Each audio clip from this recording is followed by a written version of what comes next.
The wind off Lake Erie carried the scent of pine and cold iron, the kind of northern air that made the lungs ache and the heart remember. Jack Morgan stood by the window of his small, rented apartment, hands curled around a chipped mug of black coffee gone lukewarm. At 40, he was a man who looked as though he had been built to bear weight. 6'1", broad-shouldered, the kind of frame that had once carried bridge beams across river crossings under fire. His face bore the quiet geography of endurance, a square, rugged way shaded by stubborn stubble, short dark brown hair, streaked with silver at the temples, and eyes the color of storm-lit steel. Those eyes had seen too much. Villages crumbled by mortars, roads gutted by IEDs, faces of young soldiers who had not come home. But the war wasn't what haunted him most. What haunted him was Amanda. 3 years had passed since the accident, since the call that cracked his world open. Amanda had been driving home from a night shift at the hospital when a semi lost control on the icy highway. They told him she died instantly. But Jack knew better. Death was not instant. It was slow, stretching across every sunrise since. The apartment was small and temporary, like all their homes had been since he'd left the service. 2 bedrooms, thin walls, and windows that rattled when the wind blew. Not the stability he wanted for Sophie, but the best he could manage on irregular construction jobs. His hands, calloused and strong, were built for fixing broken things. Yet he couldn't seem to fix his own life. Jack turned from the window as tiny feet padded across the worn carpet. Sophie stood in the doorway of her bedroom, hair tousled from sleep, clutching a tattered stuffed rabbit, the last birthday gift from her mother. 8 years old, with Amanda's amber eyes and his stubborn chin, she carried both their hearts in her small frame. "Is today the day we have to leave again?" Her voice was small but matter-of-fact. They'd moved 3 times in the past year. "Not yet, Bug. First we have to see what Grandpa William left us. There's a meeting at the lawyer's office." Sophie nodded solemnly, processing this with the peculiar gravity of children who've learned to expect change. "Did you ever even talk to Grandpa William?" "I don't remember him. Not for many years. He and I disagreed about things." The words felt inadequate to describe the frozen silence between him and his father that had lasted nearly 2 decades. A heavy thump announced Storm's arrival in the kitchen. The husky mix stretched his dramatic black and silver coat, a stark contrast to the dingy apartment walls. Amanda had rescued him from a shelter 5 years ago, and now the dog served as Sophie's guardian playmate and confidant. Jack glanced at the pile of bills on the counter, the eviction notice on top. Red final notice stamps blazed across most of them like wounds. Next to them sat the letter from Harold Winter's attorney at law regarding the last will and testament of William Morgan. It had arrived a week after the terse phone call informing him of his father's passing. Sophie crossed the room and leaned against him. "I don't care where we live, Dad, as long as we're together." Jack rested his hand on her head, marveling as always at how someone so small could be so strong. Her resilience was a miracle that sustained him through the hardest days. Tomorrow was another school, her 4th this year, yet she never complained. Storm patted over and nudged Jack's hand with his nose, sensing the tension in the air. The dog had an uncanny ability to read moods, a skill that had made him invaluable during the darkest nights when Jack's memories of the desert turned to nightmares. The attorney's office occupied the 3rd floor of a brick building in downtown Erie. All polished wood and leather-bound law books, a stark contrast to the construction sites where Jack had been scraping together work. Harold Winters was a man in his late 60s with silver hair, wire-rimmed glasses, and the solemn patience of someone who had seen families devour each other over inheritance more times than he could count. Jack had left Sophie with Mrs. Gutierrez next door, unwilling to subject her to whatever family drama might unfold. His siblings were already seated when he arrived, Victor, in an immaculate charcoal suit that probably cost more than Jack earned in 3 months, and Diana with her perfect blonde hair and diamond earrings that caught the light when she turned to fix him with an appraising stare. "Still dressing for a construction site, I see." Victor's voice carried the same clipped precision Jack remembered from childhood. Jack said nothing as he took the remaining chair. 20 years had passed since they'd all been in the same room, yet nothing had changed. Victor and Diana had followed the path William laid out: business school executive positions at Morgan Development Country Club memberships. Jack had chosen the Army, then marriage to a nurse with no family connections, then a life rebuilding bridges instead of financial empires. Harold Winters cleared his throat, setting aside sentimentality for legal precision. William Morgan had built his construction firm into a real estate empire, and the will distributed that empire with the same calculating efficiency with which it had been created. To my eldest son, Victor Morgan, I leave my controlling interest in Morgan Development, the Boston and New York properties, and $30 million in securities. To my daughter, Diana Morgan Harrington, I leave the Chicago and Miami holdings, my art collection, and $30 million in securities. Jack stared at his hands unsurprised. He'd expected nothing. To my youngest son, Jack Morgan, I leave Eagle's Nest and the surrounding 50 acres of lakefront property. Jack's head snapped up. Eagle's Nest, the crumbling stone mansion on the cliffs above Lake Erie, had been abandoned for decades. A relic from when the Morgan family first made their fortune in lumber and shipping before transitioning to real estate. Victor's laugh cut through the silence. Father's sense of humor remains intact even from the grave. Eagle's Nest is a tax burden and a ruin. The renovation costs alone would bankrupt you. Diana's smile was a thin line of satisfaction. You should sell it to us, Jack. We'll give you a fair price, say $50,000. Better than watching it fall apart while you try to scrape together enough to fix the roof. Jack remembered Eagle's Nest from childhood, a looming Victorian stone structure perched on the cliff edge with a lighthouse at its flank. It had been magnificent once before being abandoned to the harsh lake winds and winter storms. His father had never allowed anyone near it during Jack's childhood, calling it a dangerous eyesore. Harold Winters pushed a heavy brass key across the table. The property has been maintained minimally, taxes paid, structural inspections performed, but has not been occupied for 40 years. There are historical covenants on the land that prevent major development. Victor's smile tightened. Which is why it's worthless, except possibly to us. Let's not waste time, name your price. But Jack wasn't listening. He was staring at the key, weathered and ornate, unlike any modern key. Something about it triggered a memory, his father standing at the gates of Eagle's Nest 25 years ago, this same key in his hand, saying words Jack couldn't quite remember. It's not for sale. The words left Jack's mouth before he had fully decided. Victor's face hardened. I'll give you a week to reconsider. Once you see what you've inherited, you'll change your mind. Jack drove from the attorney's office in his aging pickup truck, the brass key heavy in his pocket. He hadn't planned to keep Eagle's Nest. He'd intended to sell whatever his father left him, pay off his debts, and find a stable place for Sophie. But Victor's assumption that he would fold infuriated him. Same as always, Victor and Diana thought they knew what was best for the family name, while Jack was the embarrassment who needed to be managed. Mrs. Gutierrez was waiting when he arrived home, her kind face creased with concern. There was a man here looking for you. Very expensive suit, not very nice smile. Maxwell Reed. Jack knew the name without having to ask. CEO of Lakeside Development, notorious for buying up historic properties and turning them into luxury condominiums. The man had left his card with a handwritten note, interested in discussing Eagle's Nest. Call anytime. Sophie bounded from Mrs. Gutierrez's apartment with Storm at her heels. What did Grandpa William leave us? The hope in her eyes made Jack's chest tight. A house. An old stone house by the lake with a lighthouse. Sophie's eyes widened. Like a castle with towers and everything, kind of. But it's very old and probably not in good shape. Jack tried to temper her expectations. But it's ours. Really ours, not rented. Her voice held such wonder that Jack couldn't bear to disappoint her. Yes, Bug, it's really ours. That night, after Sophie had gone to bed, Jack spread out the property documents on the kitchen table. Alongside the deed was a thick folder containing inspection reports, tax records, and historical documentation. Eagle's Nest had been built in 1891 by Jack's great-grandfather, Thomas Morgan, a lumber baron who'd made his fortune in the pine forests of Michigan. The original blueprints showed a sprawling 3-story Victorian stone mansion with a separate lighthouse connected by a covered walkway. The latest inspection report, dated 6 months earlier, noted significant structural integrity despite cosmetic deterioration, and sound foundation and load-bearing walls. The roof needed replacing. Electrical and plumbing systems were hopelessly outdated, but the bones were good. Jack's trained eye could read between the lines. The place was salvageable. A smaller envelope contained photographs yellowed with age. One showed Eagle's Nest in its prime majestic stone walls, intricate gables, expansive windows overlooking the lake. Another showed a severe-looking woman in Victorian dress standing on the front steps, Elizabeth Morgan, according to the faded script on the back.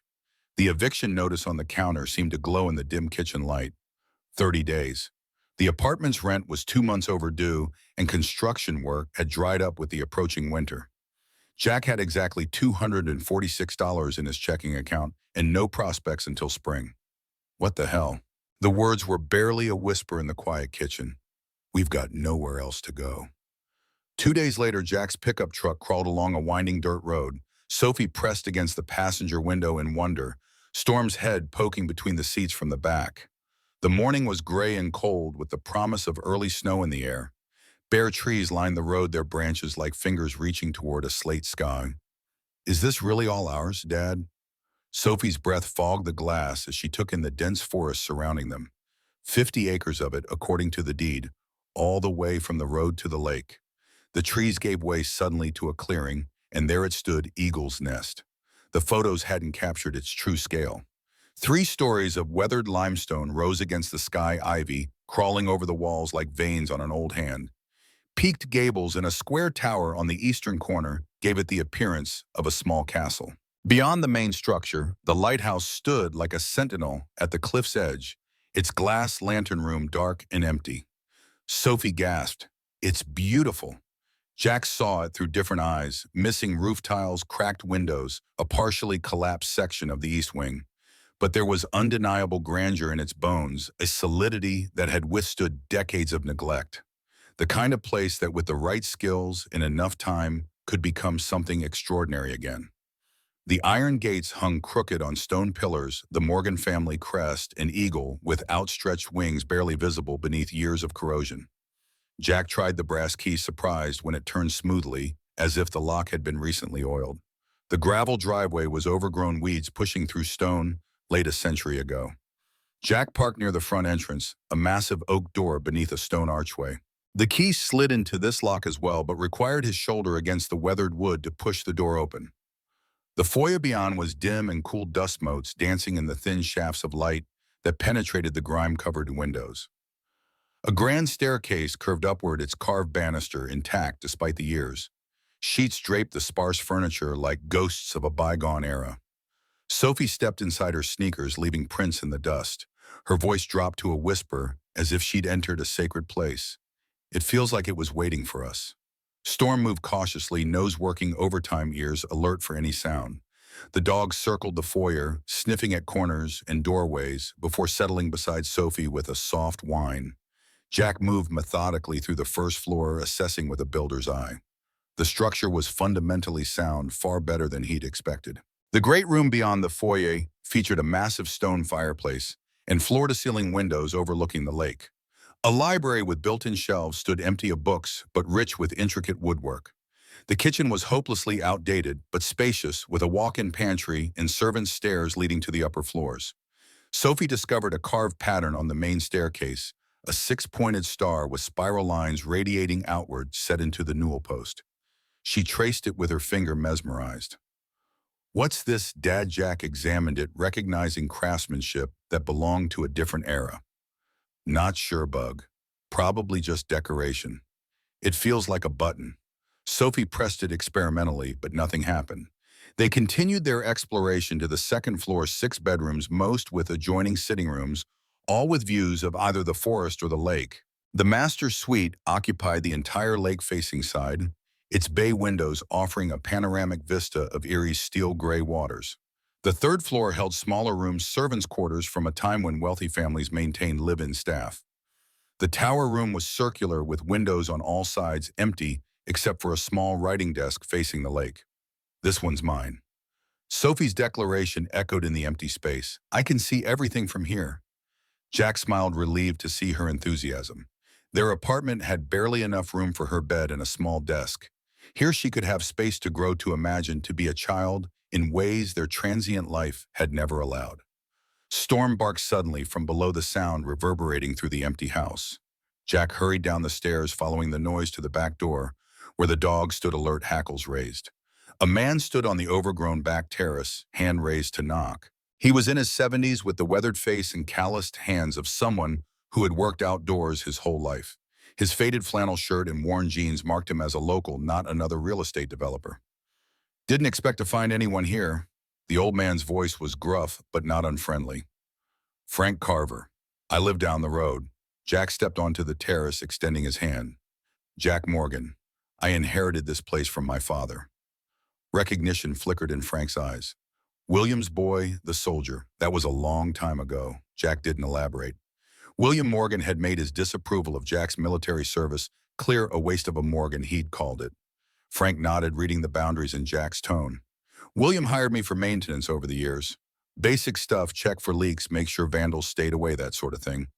Didn't expect he'd leave it to anyone, truth be told. Always said this place was waiting for the right person. Sophie appeared in the doorway, Storm at her side. She studied Frank with curious eyes. Did you know my grandpa well? Frank smiled, the weathered lines of his face softening. Well enough to know he was a complicated man. He looked back at Jack. William said this place would go to the one who knows how to listen. That mean anything to you? Jack shook his head. My father and I didn't exactly have heart-to-heart conversations. Frank glanced at the darkening sky. Storm's coming in. You folks planning to stay here tonight? Jack hesitated. They had sleeping bags in the truck, and he'd brought basic supplies, lanterns, a camp stove, bottled water. The electricity and water were shut off, but the fireplace in the great room looked functional. No choice, really. Our apartment lease is up. Frank's eyes showed no judgment. I've got a generator you can borrow until you get the utilities sorted, and I know which breaker box is still safe to use for temporary power. By dusk, Frank had helped Jack set up the generator, providing enough electricity for basic lighting in the great room and kitchen. He'd shown Jack where to find the emergency water pump that drew from the property's well, not drinkable, without treatment but usable for washing. Sophie had claimed the tower room for her sleeping bag, despite Jack's concerns about drafts. Storm positioned himself at the foot of her makeshift bed, ever the guardian.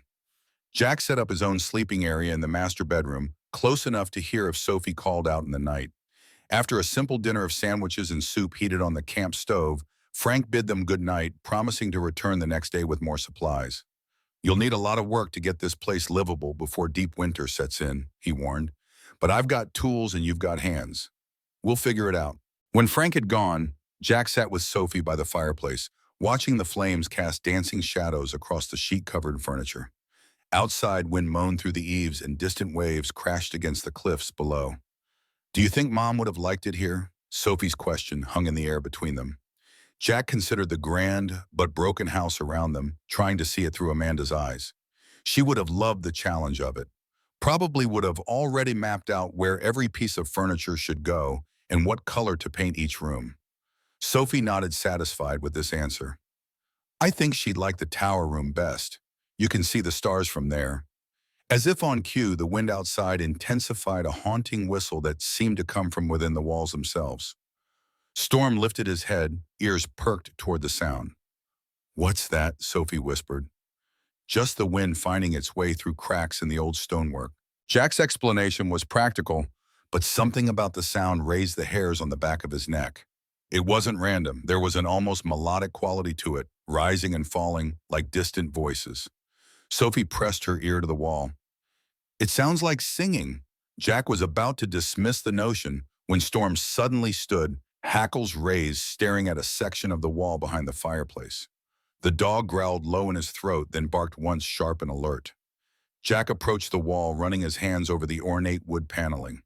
Nothing seemed unusual, but Storm remained fixated, nose pressed to a particular spot near the floor.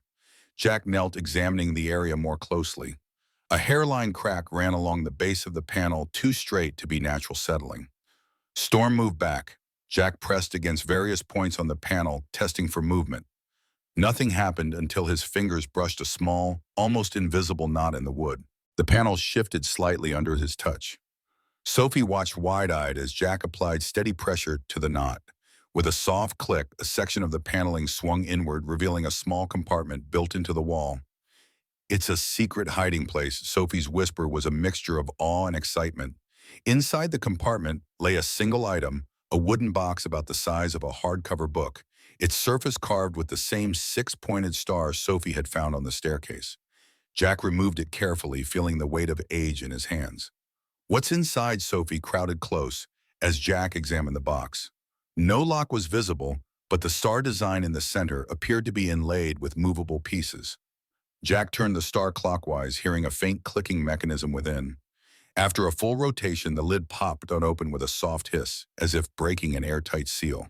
Inside, nestled in faded velvet, lay an envelope yellowed with age addressed in flowing script to the keeper of Eagle's Nest. Beside it was a small, leather-bound journal, its pages brittle with time. Jack opened the envelope, carefully unfolding the letter within. The handwriting was elegant but firm, dated May 14th, 1911. To whomever finds this, know that Eagle's Nest is more than a house. It is a vessel, a guardian of voices that would otherwise be lost to time. The harmonic array beneath its foundations was my life's work, an endeavor to preserve what others deemed unworthy of remembrance. Room 7C will show you the way. Do not look with your eyes, listen with your heart. The truest treasures are not gold or jewels, but the echoes of those who came before. Elizabeth Morgan. Jack read the letter aloud, his voice filling the cavernous room. Sophie listened intently, her imagination visibly kindling with each word. What's a harmonic array, and where's room 7C? Her questions tumbled out as Jack examined the journal. The first pages contained detailed drawings, architectural sketches of Eagle's Nest's internal structure, but with strange additions. Networks of tubes ran through the walls connecting to chambers labeled with musical notations. Diagrams of sound wave patterns accompanied mathematical formulas that Jack couldn't begin to understand. I think we need to find room 7C. Jack flipped it through more pages, finding references to acoustic engineering principles decades ahead of their time. Sophie was already on her feet, pulling at Jack's arm. Let's look now. It's late, Bug, and we don't even know where to start looking. Jack closed the journal, his mind racing with questions. Who was Elizabeth Morgan beyond the stern woman in the photograph? What was this harmonic array she had built? And why had his father kept the house vacant all these years? The wind outside had intensified, raindrops beginning to pelt the windows. Storms circled restlessly, whining at shadows. Jack replaced the journal in the box, but kept the letter. Tomorrow we'll start exploring properly. For now, we need sleep. Sophie reluctantly agreed, but as Jack tucked her into her sleeping bag in the tower room, she whispered, I hear it again, Dad. The singing, it's coming from the walls. Jack listened, hearing only the storm outside. It's just the wind, Sophie. Old houses make all kinds of noises. But as he settled into his own sleeping bag later, the sound came again, a low, melodic humming that seemed to vibrate through the stone itself. Not random, but structured, like a distant choir singing in harmony.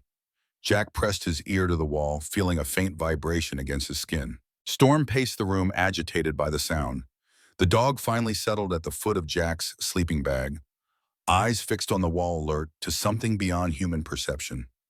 Jack lay awake long after the mysterious sounds faded, his mind turning over Elizabeth Morgan's words. Do not look with your eyes. Listen with your heart. What had she built within these walls, and why had his father, a man who valued nothing but wealth and status, maintained this place all these years? Morning brought clarity and purpose. Jack woke to sunlight streaming through the tall windows, illuminating dust motes dancing in golden beams. The great room looked different in daylight, less foreboding, more majestic. The craftsmanship visible in every carved molding and inlaid floor panel spoke of a time when buildings were meant to last centuries. Sophie was already awake, sitting cross-legged by the fireplace with Elizabeth's journal open in her lap. Storm lay beside her, his head on her knee. I've been counting doors, Dad. There's no room 7C. We have the main floor rooms, which don't have numbers.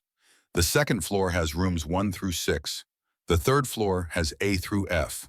No 7C anywhere. Jack poured water from a jug into their camping kettle, setting it on the camp stove for morning coffee and Sophie's hot chocolate. Could it be hidden somehow? Like that panel last night? Sophie nodded eagerly. Maybe there's a whole secret floor. They spent the morning methodically exploring counting rooms and examining walls for hidden panels. Jack focused on structural anomalies, places where the interior dimensions didn't quite match the exterior areas, where the floor felt different, underfoot walls that sounded hollow when tapped. By midday, they had found nothing resembling room 7C, though they had discovered 2 more hidden compartments, one containing old photographs, another empty, save for a child's marble. Frank arrived around noon with a truckload of supplies, basic tools, wood for repairs, tarps for the damaged sections of roof, and groceries. If you're serious about staying, you'll need these, he said, unloading everything onto the back terrace. Jack nodded his thanks, explaining their search for the mysterious room 7C. Frank scratched his chin thoughtfully. Elizabeth Morgan was something of a local legend, Brilliant woman, engineer, musician, scholar at a time when women weren't supposed to be any of those things. Stories say she designed Eagle's Nest herself, incorporated all kinds of innovations. His eyes drifted to the stone walls. Never heard of this harmonic array, though. Sophie showed Frank the journal, pointing to the complex diagrams. It looks like she built tubes inside the walls like a giant instrument. Frank studied the pages with growing interest. This reminds me, there are caves beneath the cliffs. Used to play in them as a kid before they were sealed off. The acoustics were strange. You could whisper in one spot and hear it crystal clear 100 feet away. Wonder if she incorporated that somehow. As Frank spoke, Storm began barking at the main staircase, tail wagging with excitement rather than alarm. Jack and Sophie followed the dog to the staircase where he was pawing at the carved star on the newel post. Sophie dropped to her knees, examining the star more closely. It moves. She twisted the star, and like the one on the box, it rotated with a series of clicks. Frank joined them, watching as Sophie completed a full rotation. Nothing happened. Maybe it's broken, Sophie said, disappointed. Or maybe Jack said, running his hand along the banister, it's not meant to work alone. He studied the journal drawings again, noting the repeated star patterns throughout the house blueprints. According to this, there are multiple control points. Maybe they work together somehow. Frank pointed to a detail on one page. These look like they connect to something beneath the house. Basement access should be through the kitchen. The kitchen's pantry revealed a heavy door that Jack had assumed was a closet. Beyond it, steep stone steps descended into darkness. Jack retrieved a lantern from their supplies, and with Storm leading the way, they ventured down.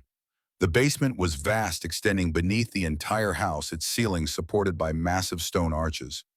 Unlike the floors above, this level showed signs of regular maintenance. The floor was swept, the walls free of cobwebs, the support beams solid and newer than the original construction. Most unusual was a series of large metal pipes emerging from the stone floor at regular intervals, disappearing into the ceiling above. Each pipe was marked with a numbered brass plate. Frank ran his hand along one of the pipes. These aren't for plumbing or heating. Look at the shape, they're designed for acoustics. Sophie pointed to markings on the floor, concentric circles radiating from a central point, each ring labeled with musical notations. It's like a map. Jack consulted the journal, finding a diagram that matched the floor pattern. According to this, the basement is directly above a natural cave system. These pipes connect to different acoustic chambers in the caves. Frank nodded slowly. The cliff face is riddled with caves and tunnels. Most were sealed off decades ago for safety, but locals always said you could hear strange sounds coming from them on stormy nights. Some called it the song of stone and wind. Sophie followed the concentric circles to their center, where a raised stone platform stood. Embedded in its surface was the now familiar six-pointed star, larger than the others they'd found. Dad, I think this is it. Jack examined the platform. The star was at least 2 feet in diameter, its surface divided into segments that appeared movable. This isn't just decoration. It's some kind of control mechanism. Frank pointed to a sequence of numbers etched around the star's perimeter. 7C, not a room of frequency or a code. Jack turned to the journal, finding a page where Elizabeth had documented a series of sequences. Each showed the star segments positioned differently with corresponding notes about acoustic results. I think we need to arrange the star segments according to this pattern. Jack began carefully adjusting each segment, feeling resistance as hidden gears engaged. When the final piece clicked into place, a low hum emanated from the pipes around them, growing in intensity until the entire basement vibrated with sound. The stone platform beneath the star began to rotate slowly, revealing a spiral staircase descending into darkness. Sophie clutched Storm's collar, eyes wide. The singing, it's the same sound I heard last night. Frank stepped back, shaking his head in wonder. I've lived here 60 years and never knew this existed. Jack shone his lantern down the staircase, revealing smooth stone steps circling into the earth. The humming grew louder from below, not mechanical but almost vocal in quality, as if distant voices were singing in perfect harmony. Storm whined, reluctant to approach the opening. Jack handed the lantern to Frank. Stay with Sophie and Storm. I'll check it out first. The staircase descended in a tight spiral for about 20 feet before opening into a chamber that took Jack's breath away. Circular and perfectly proportioned, the room's walls were lined with polished limestone that gleamed in the lantern light. Brass fixtures studded the ceiling, each holding what looked like an early microphone, sleek cylinders suspended on adjustable mounts. The center of the room held a control panel built of oak and brass, its surface covered in dials, levers, and what appeared to be early recording equipment. Shelves lined one wall filled with cylindrical wax records, carefully labeled in multiple languages. Jack called up to the others, and soon Sophie was circling the room in wonder. Storm cautiously sniffing at the unfamiliar equipment. "It's a recording studio," Frank said, examining the control panel, "but like nothing I've ever seen. Must have been cutting edge for 1911. Jack checked the labels on the wax cylinders, finding dates spanning from 1891 to 1913. Each was meticulously cataloged with a name, language, and brief description: Anders Johansson, Norwegian mining songs; Maria Kowalski, Polish lullaby; Thomas Blackfoot's Seneca creation story. Elizabeth wasn't just recording music, Jack realized. She was preserving people's voices.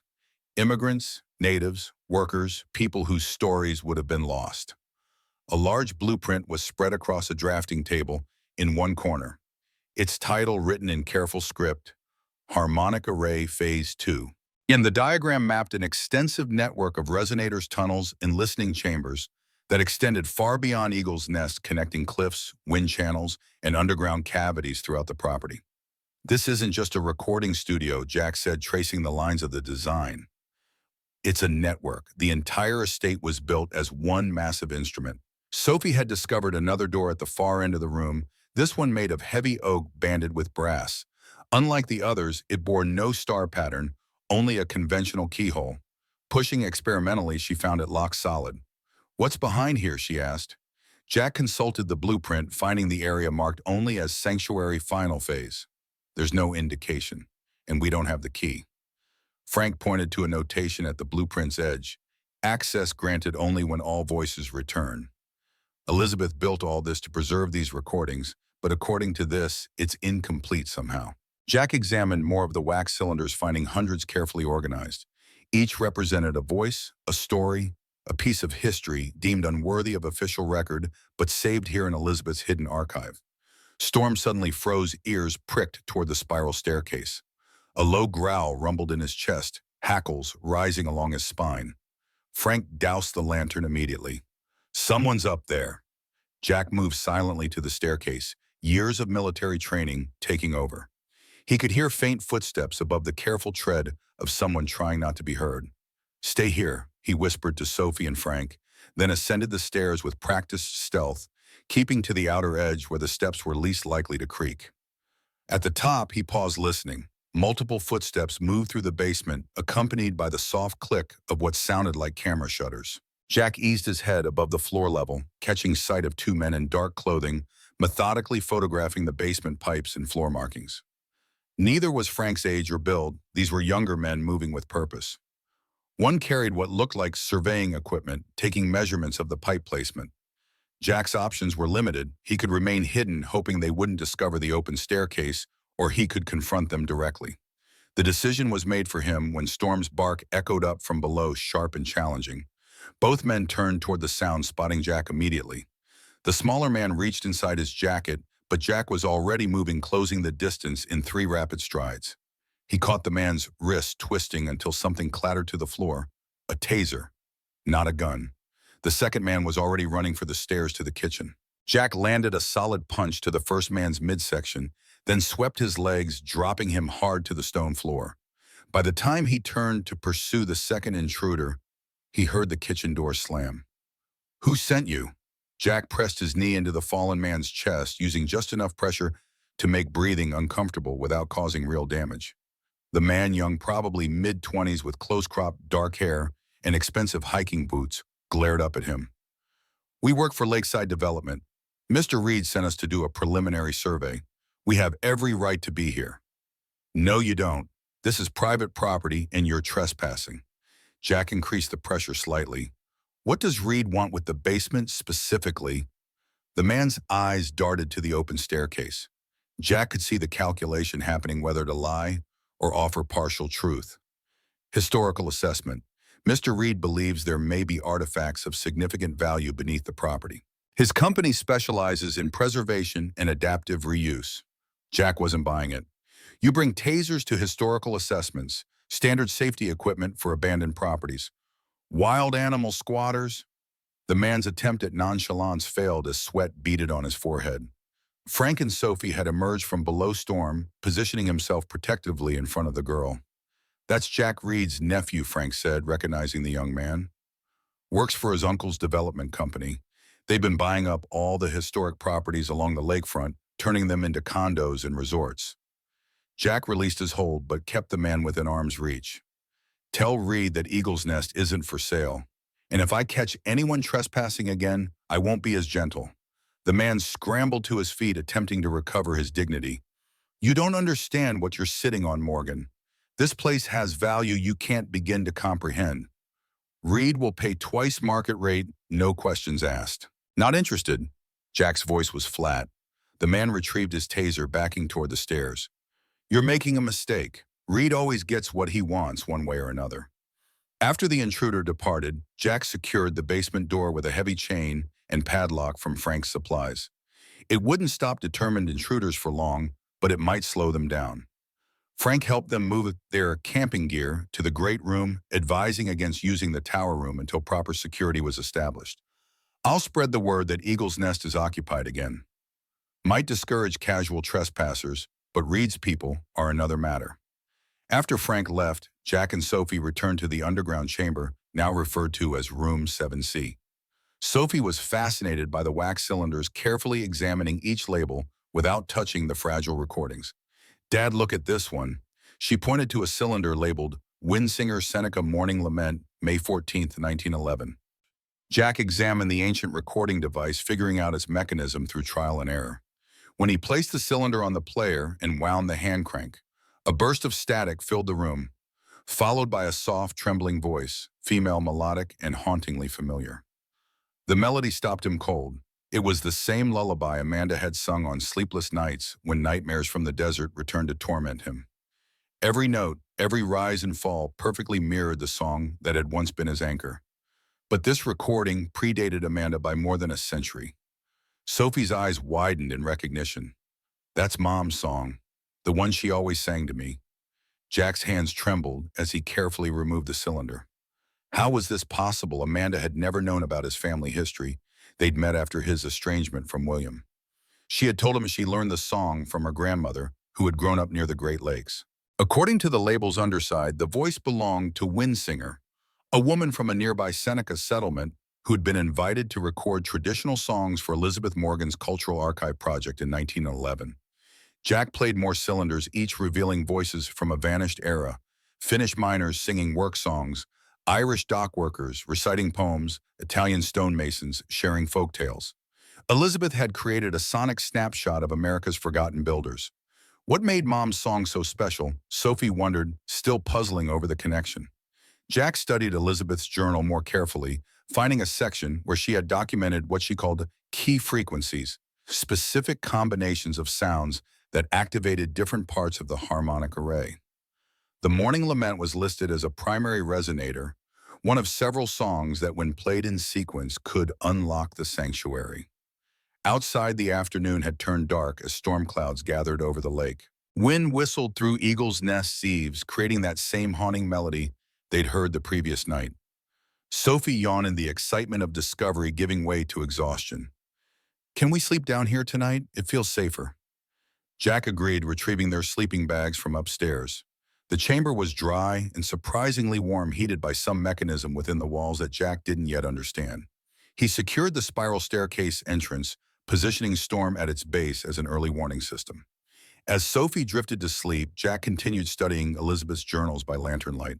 The harmonic array was more complex than he had initially realized, not just a recording system, but a sophisticated acoustic network designed to preserve and amplify sound.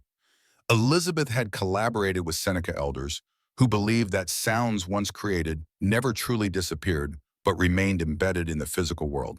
The journal entry dated June 4, 1911, caught his attention.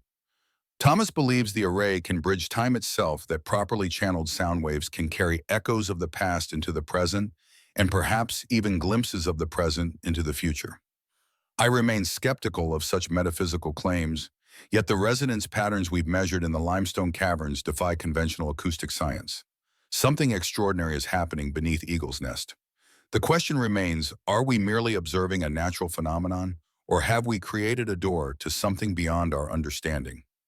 Jack closed the journal, mind racing. What had Elizabeth Morgan built, and why had his father, a ruthlessly practical businessman, preserved it all these years? Storm's sudden bark jolted Jack from his thoughts.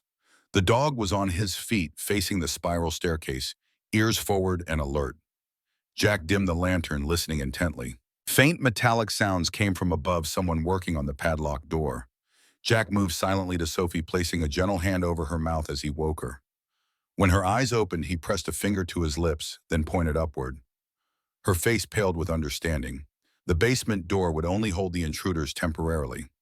Jack needed to get Sophie to safety, but the spiral staircase was their only exit from room 7C. He scanned the chamber, desperately searching for alternatives.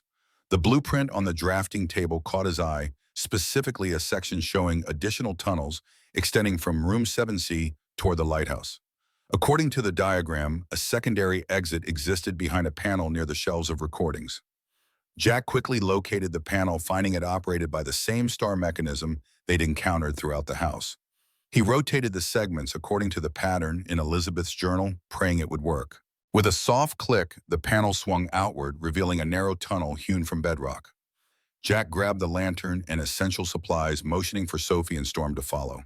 The passage was tight but navigable, clearly designed for emergency escape rather than comfort.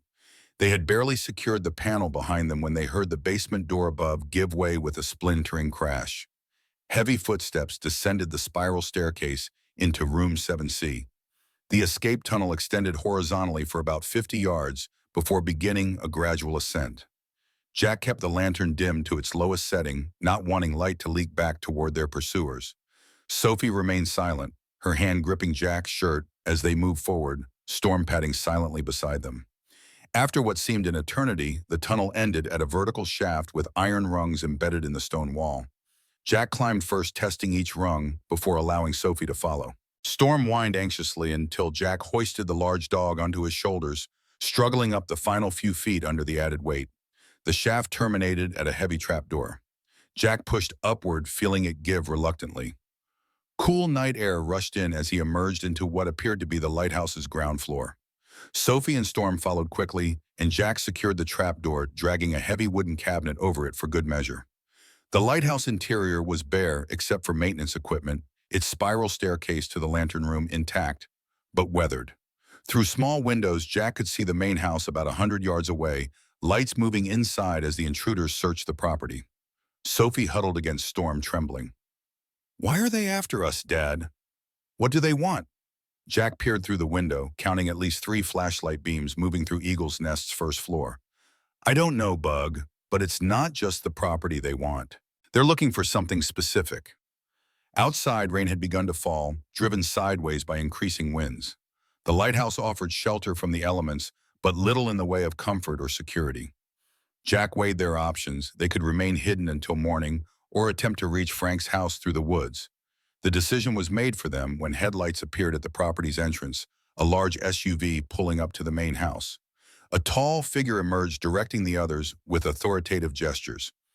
Even from a distance, the expensive suit and commanding presence were unmistakable. Maxwell Reed had come to supervise the operation personally. "This is about more than real estate," Jack murmured. "They know about the harmonic array." Storm growled softly, sensing Jack's tension. Sophie pressed closer to her father, eyes wide in the darkness. "We need to get help," Jack decided, "and we need to understand exactly what we're protecting." Through the rain-lashed window, Jack watched as Reed entered Eagle's Nest, his purposeful stride revealing a man accustomed to taking what he wanted. The ancestral home that Jack had dismissed as worthless just days ago now felt precious beyond measure, not for its monetary value, but for the voices it preserved, the history it protected, and the mystery it contained. In that moment, standing in the darkness with his daughter and her loyal dog, Jack Morgan made a decision that would alter all their lives. Eagle's Nest wasn't just an inheritance or a refuge, it was a responsibility. And whatever secrets Elizabeth Morgan had buried beneath its foundations, they were now his to guard. The wind howled around the lighthouse, carrying with it the faint, harmonious whisper of voices long silenced, but somehow miraculously preserved. Jack listened, truly listened, and for the first time he began to understand what his great-grandmother had created. Not a house, but a vessel for memory. Not walls, but guardians of truth. And somewhere beyond the locked door in room 7C, a greater secret waited, one that Maxwell Reed would stop at nothing to possess. Rain hammered against the lighthouse windows as Jack peered through the darkness toward Eagle's Nest. Maxwell Reed's men moved through the house with tactical precision, their flashlight beams cutting through rooms in systematic search patterns. Not random intruders, professionals with a mission. Sophie huddled against Storm, the dog's body heat providing comfort in the cold lighthouse. Are they going to take our house away? No one's taking anything from us. Jack's voice carried more certainty than he felt. This is our home now. The lighthouse offered temporary shelter, but little security. Its stone walls might withstand the storm, but the single wooden door wouldn't hold against determined intruders. They needed to move. Jack checked his watch, nearly midnight. The storm provided cover, but also challenges. Frank's house lay 2 miles through dense forest, a treacherous journey in darkness and rain. The main road would be faster, but expose them to Reed's men. He made his decision, gathering their meager supplies. We're going through the woods to Frank's. Stay close to me. If we get separated, keep heading north until you reach the road. They slipped out the lighthouse's rear door, immediately drenched by the downpour. Storm took point, his superior senses navigating the darknesses as they entered the tree line. Jack carried Sophie when fallen logs or muddy stretches proved too difficult. His military training, kicking in move quietly, stay low, use terrain for cover. An hour of grueling progress brought them to Frank's modest cabin, nestled in a clearing among pine trees. Lights glowed from within despite the late hour. Frank opened the door before Jack could knock, ushering them inside with urgent gestures. Saw the vehicles at Eagle's Nest. Figured you might need somewhere to lie low. Frank's living room was warm and cluttered with the collections of a lifetime fishing gear, woodworking tools, books on local history. Sophie collapsed onto a worn sofa, exhaustion overwhelming her. Storm positioned himself at her feet, equally spent but vigilant. Jack explained the night's events in terse sentences, including their discovery of Room 7C and Reed's apparent knowledge of it. Frank's weathered face darkened. Reed's been buying up historical properties all along the lake for years. Usually finds some legal pretext to force owners out, tax problems, code violations, whatever works. But he's never shown up in person like this before. The old man retrieved a dusty bottle from a cabinet, pouring amber liquid into 2 glasses. This is bigger than real estate speculation. Jack accepted the whiskey, the burn in his throat a welcome distraction. Reed's men knew exactly what they were looking for. Those wax recordings, the harmonic array, it's valuable somehow. Frank nodded slowly. Elizabeth Morgan wasn't just some eccentric aristocrat. She was decades ahead of her time in acoustic engineering. Rumor was she discovered something in those caves beneath Eagle's Nest, something that changed her understanding of sound itself. The Morgan family fortune had grown mysterious after her era. Thomas Morgan had made his money in lumber and shipping, visible industries with clear profit sources. But the wealth that followed the empire William had inherited and built upon had murkier origins. Jack's mind raced. William had kept Eagle's Nest maintained but empty for decades, paying taxes on a property he apparently never intended to use or sell. Why preserve something unless it held value beyond the obvious? The morning brought clearer skies, but no clarity of purpose. Jack needed allies and information.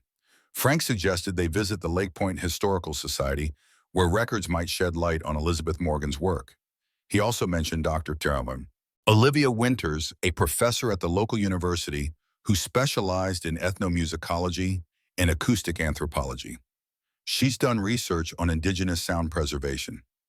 If anyone can make sense of those recordings, it's her. Frank's expression turned cautious. But be careful who you trust.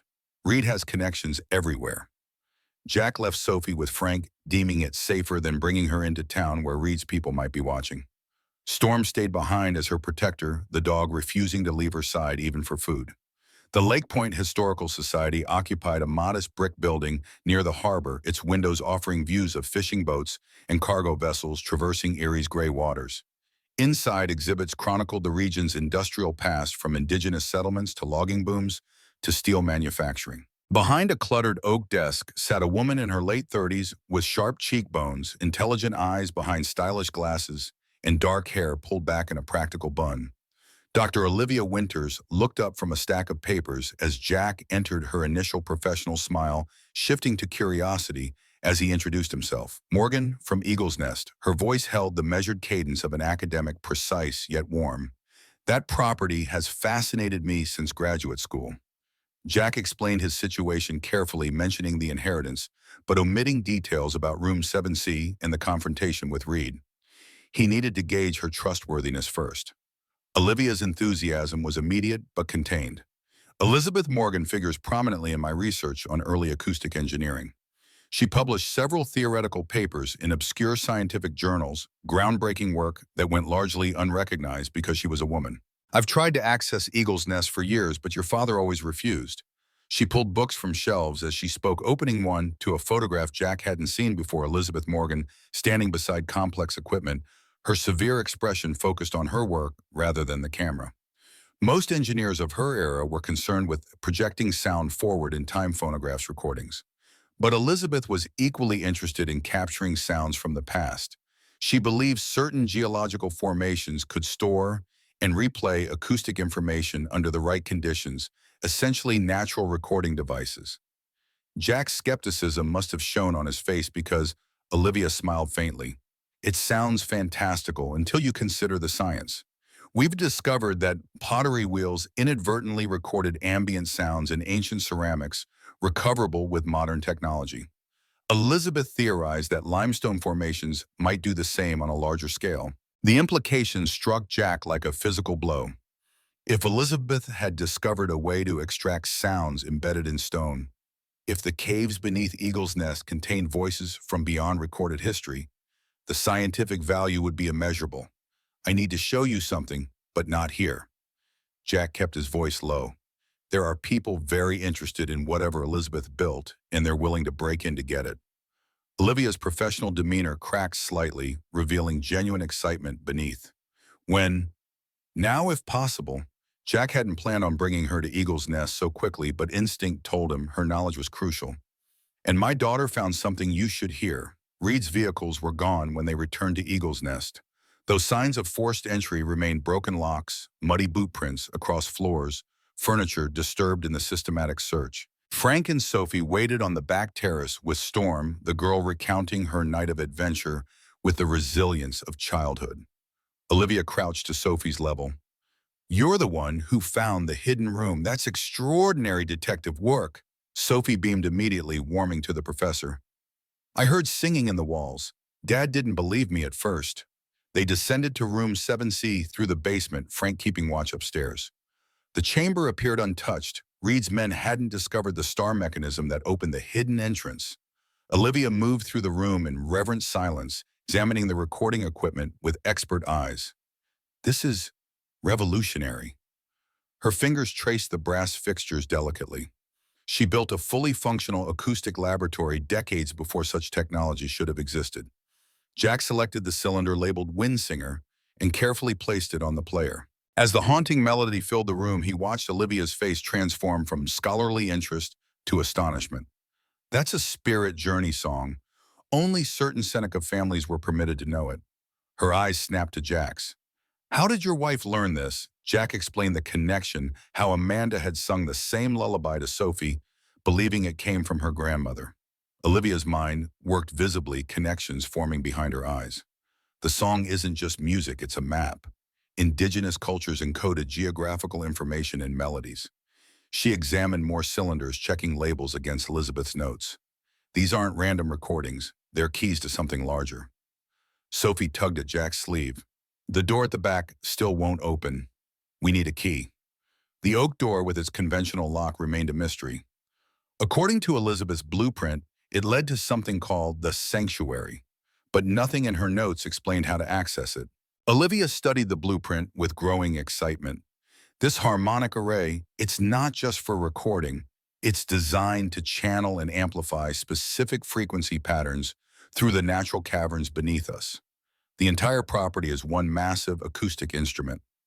As she spoke, a notification chimed on Jack's phone, an email from Harold Winters, the family attorney.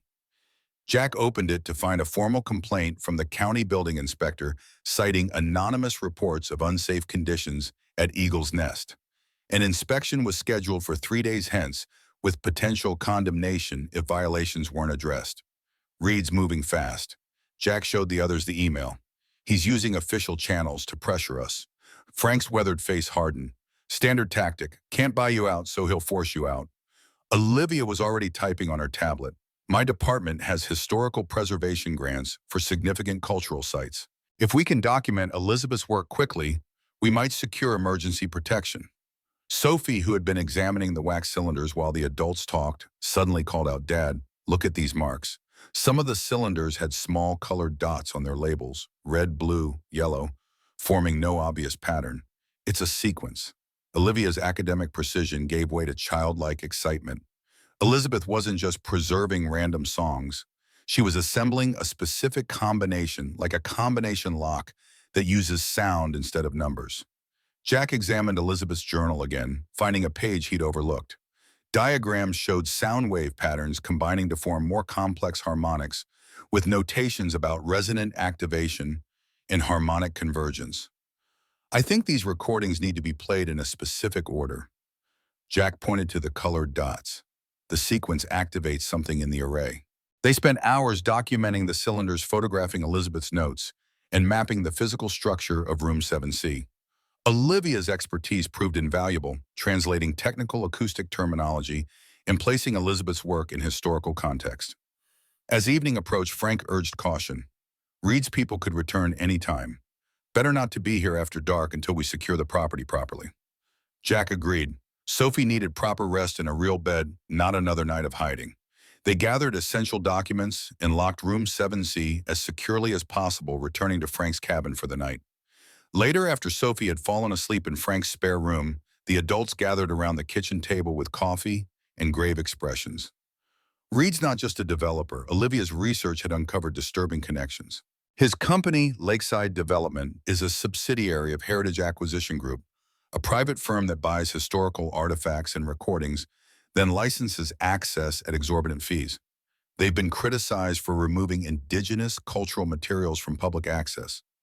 Jack's jaw tightened. He's not after the property. He wants the recordings. Frank nodded grimly. And whatever's behind that locked door. The next morning brought unwelcome visitors. Jack was helping Frank repair a sagging porch step when a black SUV pulled into the clearing. Maxwell Reed himself emerged tall, broad-shouldered, impeccably dressed in a tailored suit despite the rural surroundings. His iron gray hair and clean-shaven face projected authority and wealth, his smile practiced and hollow. "Mr. Morgan," Reed's voice carried the smooth confidence of a man accustomed to getting his way. "I've been looking for you. We have matters to discuss." Two men flanked Reed, their stances suggesting security training rather than business associates. Jack straightened, placing himself between the visitors and the cabin door, where Sophie remained inside with Storm. "Nothing to discuss. You trespassed on my property, sent men to break in." Jack kept his voice level but allowed military steel to underlie his words. Reed's smile didn't waver. "A misunderstanding. My associates were conducting a structural assessment standard procedure for properties we're interested in acquiring." His gaze swept over the modest cabin, then back to Jack. "I'm prepared to offer $3 million for Eagle's Nest. No questions asked, no inspections, immediate cash transfer."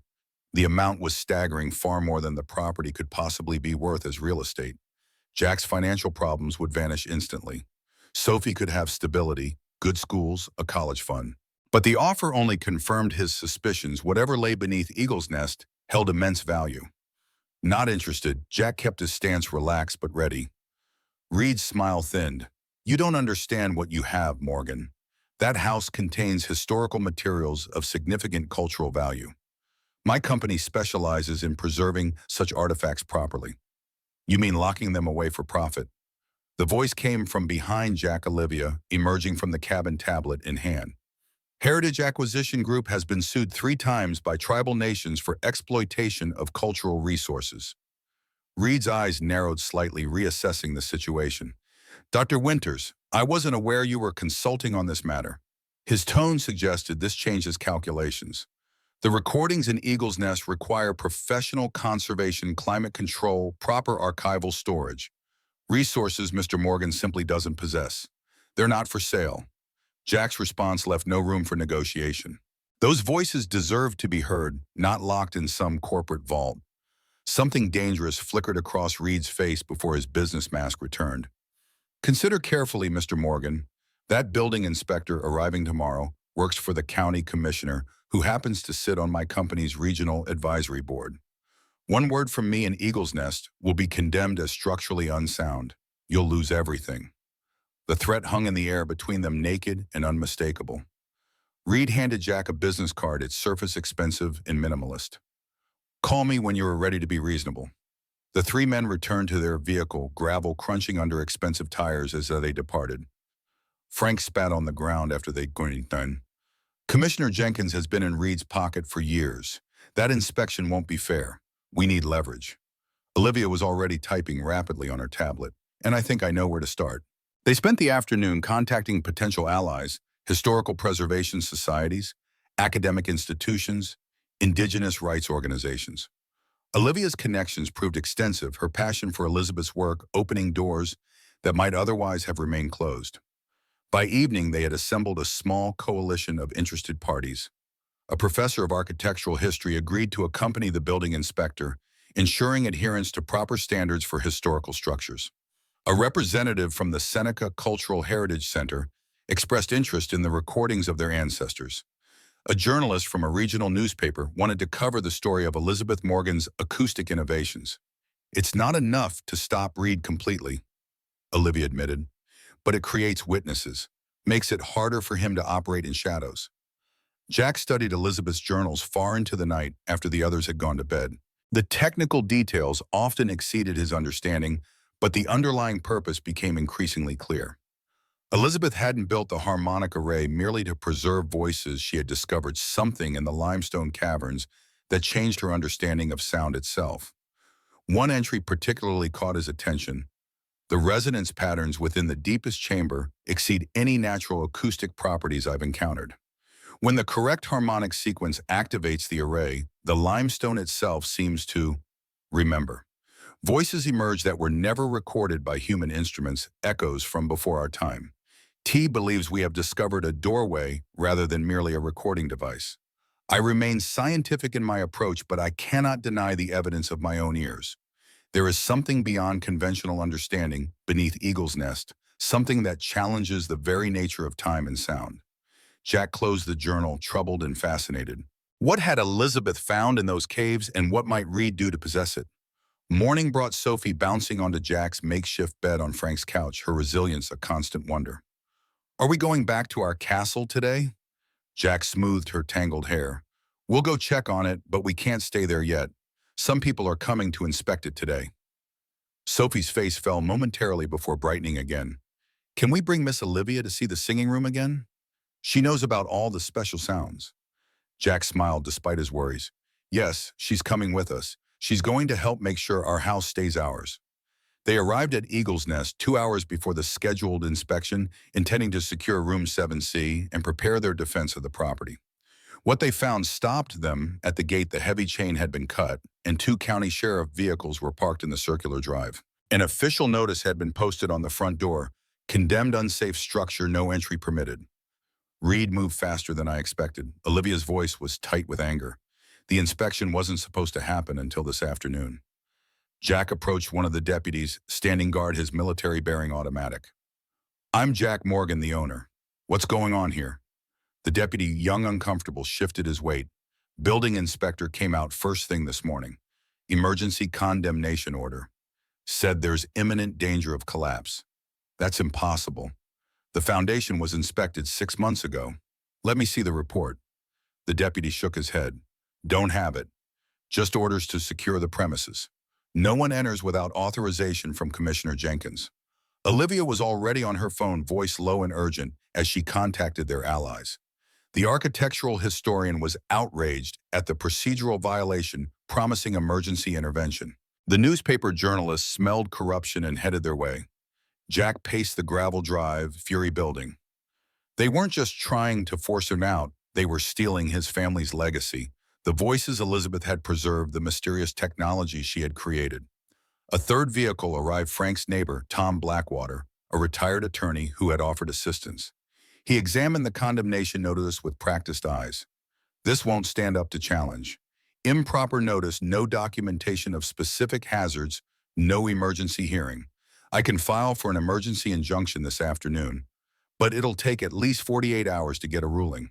48 hours during which Reed would have uncontested access to Eagle's Nest. Jack stared at the limestone walls, frustration mounting. Every instinct told him Reed was already moving to extract whatever he wanted from beneath the house. We need to get inside. Now. Jack's decision crystallized. Not through the main house, too visible, too well guarded, but the lighthouse. As darkness fell, their plan took shape. The deputies maintained their posts at Eagle's Nest's main entrances, but the lighthouse stood unwatched, its connection to the underground chambers unknown to Reed or the authorities. Sophie would remain with Frank's sister in town, safer there than near any confrontation. Storm, however, insisted on accompanying Jack, the dog's protective instincts heightened by the separation from Sophie.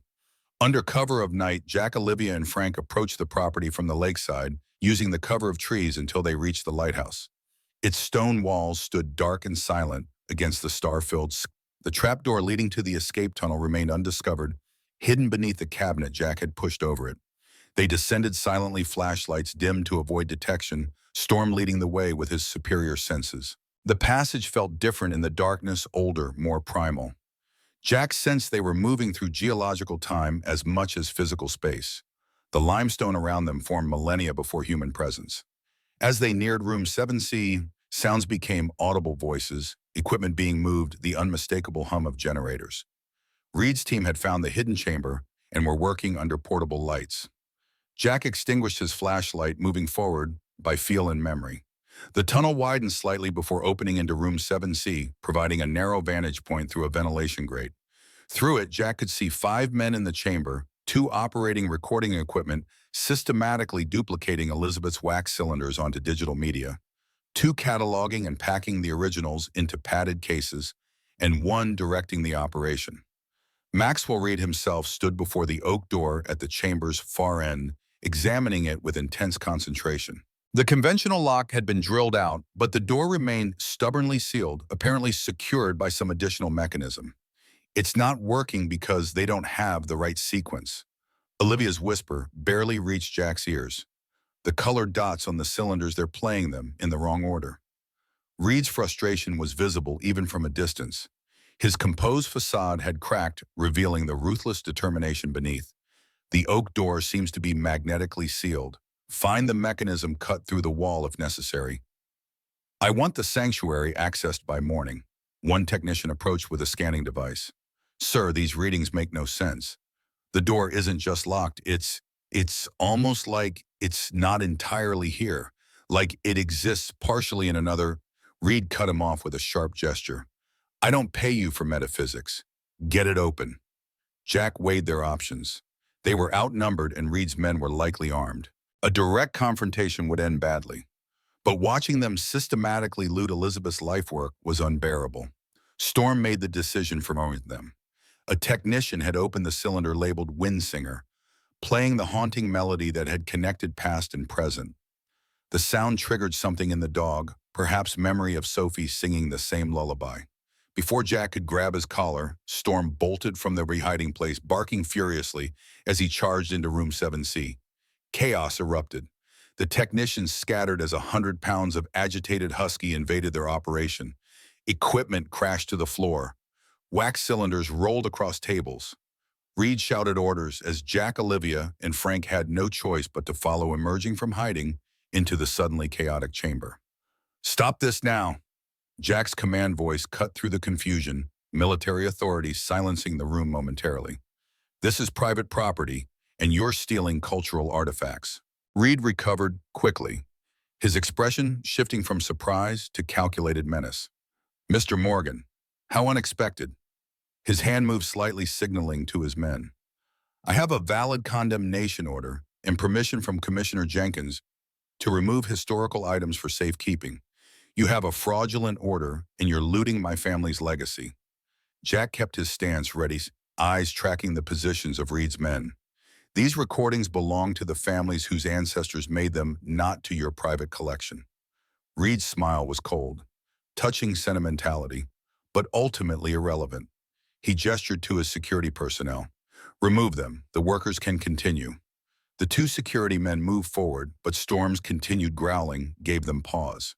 Frank had positioned himself near the exit, blocking escape with the recordings. Olivia stood by the control panel, her hands moving subtly across the dials and levers. What Elizabeth built here isn't just technology, it's a cultural treasure. Her voice carried academic authority despite the tension. The harmonic array is perhaps the most significant acoustic engineering achievement of the early 20th century. Reed's expression remained unmoved. All the more reason it belongs in professional hands. Your academic interest is noted to winners, but Heritage Acquisition Group has the resources to properly preserve and study these artifacts. As he spoke, Olivia's fingers found what she was seeking, the master control dial for the array. She adjusted it slowly, redirecting the acoustic energy flowing through the chamber. The change was subtle at first, a shift in air pressure, a deepening resonance in the stone walls. The wax cylinder on the player, still spinning with Windsinger's melody, suddenly amplified the sound, growing until it filled the chamber with otherworldly intensity. "What are you doing?" Reed's demand was nearly lost in the swelling sound. Olivia continued, adjusting controls with academic precision, activating the array as Elizabeth intended. The correct sequence isn't just about the recordings, it's about the specific acoustic properties of each voice. The limestone walls began to vibrate visibly, dust sifting from ceiling cracks. The brass fixtures housing the microphones resonated in sympathy with the music, creating a complex harmonic that seemed to bend the very air. "Shut it down," Reed ordered his technicians, who scrambled to comply. But the process Olivia had initiated continued, building independent of their efforts. "It's too late." Olivia's voice held wonder rather than triumph. Elizabeth designed the array to be self-sustaining once properly activated. The natural resonance of the caverns amplifies and perpetuates the harmonic pattern. The floor beneath them trembled as sound pulsed through hidden channels in the limestone. Far above, the lighthouse beam suddenly blazed to life, its mechanism activated by the same acoustic energy flowing through the array. The brilliant beam swept across Lake Erie's dark waters, a signal unseen for decades. Reed's composure shattered completely. His face contorted with rage, and something else, fear perhaps of forces beyond his control. "Get everything out now. Every recording, every document." As his men rushed to comply, the oak door at the chamber's far end, the entrance to Elizabeth's mysterious sanctuary, began to emit a soft blue light around its frame. The conventional lock Reed had destroyed proved meaningless as new mechanisms engaged within the door, responding to the harmonic sequence now flowing through the array. "Whatever you've done, stop it immediately." Reed's command went unheeded as the resonance built towards some unknown crescendo. Jack moved toward the glowing door, drawn by instinct more than understanding. The blue light intensified, seeping through cracks, illuminating the chamber with ethereal radiance. Storm whined, pressing against Jack's leg as if sensing powers beyond human comprehension. The oak door shuddered, ancient mechanisms shifting within its structure. For one breathless moment, the entire chamber seemed suspended between worlds, and then chaos truly erupted. A deafening crack split the air as a section of ceiling gave way, sending limestone chunks crashing onto the equipment below.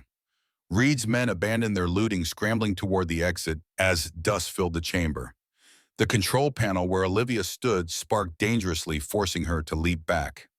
Everyone out, Jack's military training took over, assessing structural integrity in an instant. "The ceiling won't hold." Frank had already reached the tunnel entrance, helping Olivia through as more debris rained down. Storm barked frantically, herding humans towards safety with canine determination. Reed stood frozen before the glowing door, transfixed despite the danger. So close. It's right there. The array's resonance had reached fever pitch, the harmonic convergence Elizabeth had documented now manifesting in physical reality. The blue light around the door pulsed in rhythm with the sound, each wave more intense than the last. Jack grabbed Reed's arm, dragging him forcibly from his trance. The entire chamber's coming down, as if triggered by his words. A massive section of wall collapsed, blocking the main spiral staircase to the basement. Their only escape route was the hidden tunnel Jack had discovered earlier. Reed's men had fled, abandoning their employer to save themselves. Jack pushed Reed ahead of him toward the tunnel entrance, Storm following close behind. They barely cleared the chamber as another section of ceiling collapsed massive limestone blocks crushing the control panel and many of the remaining wax cylinders.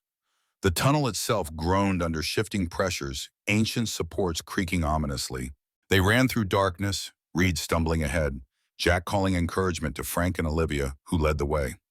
Storm pressed against Jack's legs, guiding him through sections where fallen debris made the path treacherous. When they finally emerged through the lighthouse trapdoor, gasping for fresh air beneath star-filled skies, the ground still trembled beneath their feet. Eagle's Nest itself remained intact, its foundations apparently stronger than the chamber beneath, but smoke billowed from broken basement windows where electrical equipment had sparked fires. Sheriff's deputies and local firefighters had arrived, alerted by neighbors who had seen the lighthouse beam activate and felt the ground shaking. The condemnation notice meant nothing now. The danger Reed had fabricated had manifested into reality. Reed himself stood apart, staring at Eagle's Nest with naked longing and fury. Whatever he had sought in the sanctuary remained beyond his reach, the door unopened despite the array's activation. "You have no idea what you've lost." His voice held genuine grief beneath the anger. What Elizabeth Morgan found, it was beyond price. Jack watched firefighters battle the basement blaze, his inheritance crumbling before his eyes. Yet something deeper than ownership stirred within him, a connection to Elizabeth's vision, to the voices she had preserved, to a legacy that transcended mere property. "No, I know exactly what I've found." Jack's words carried quiet certainty, and it was never for sale. As dawn broke over Lake Erie, casting golden light across Eagle's Nest's weathered stone, Jack stood with Frank, Olivia, and Storm on the cliff edge, surveying the aftermath. The house still stood, though smoke-damaged, and now truly in need of structural assessment. The basement level had partially collapsed, sealing room 7C beneath tons of limestone. Yet something had changed in the night, something beyond physical destruction. The lighthouse beam remained lit despite lacking power, its light pulsing with the same blue radiance they had seen around the sanctuary door. And from deep beneath the cliff face, barely audible but unmistakable, came the harmonious whisper of many voices singing as one. "We've only just begun to understand what Elizabeth created." Olivia's academic detachment had given way to wonder. The array wasn't destroyed, it was activated.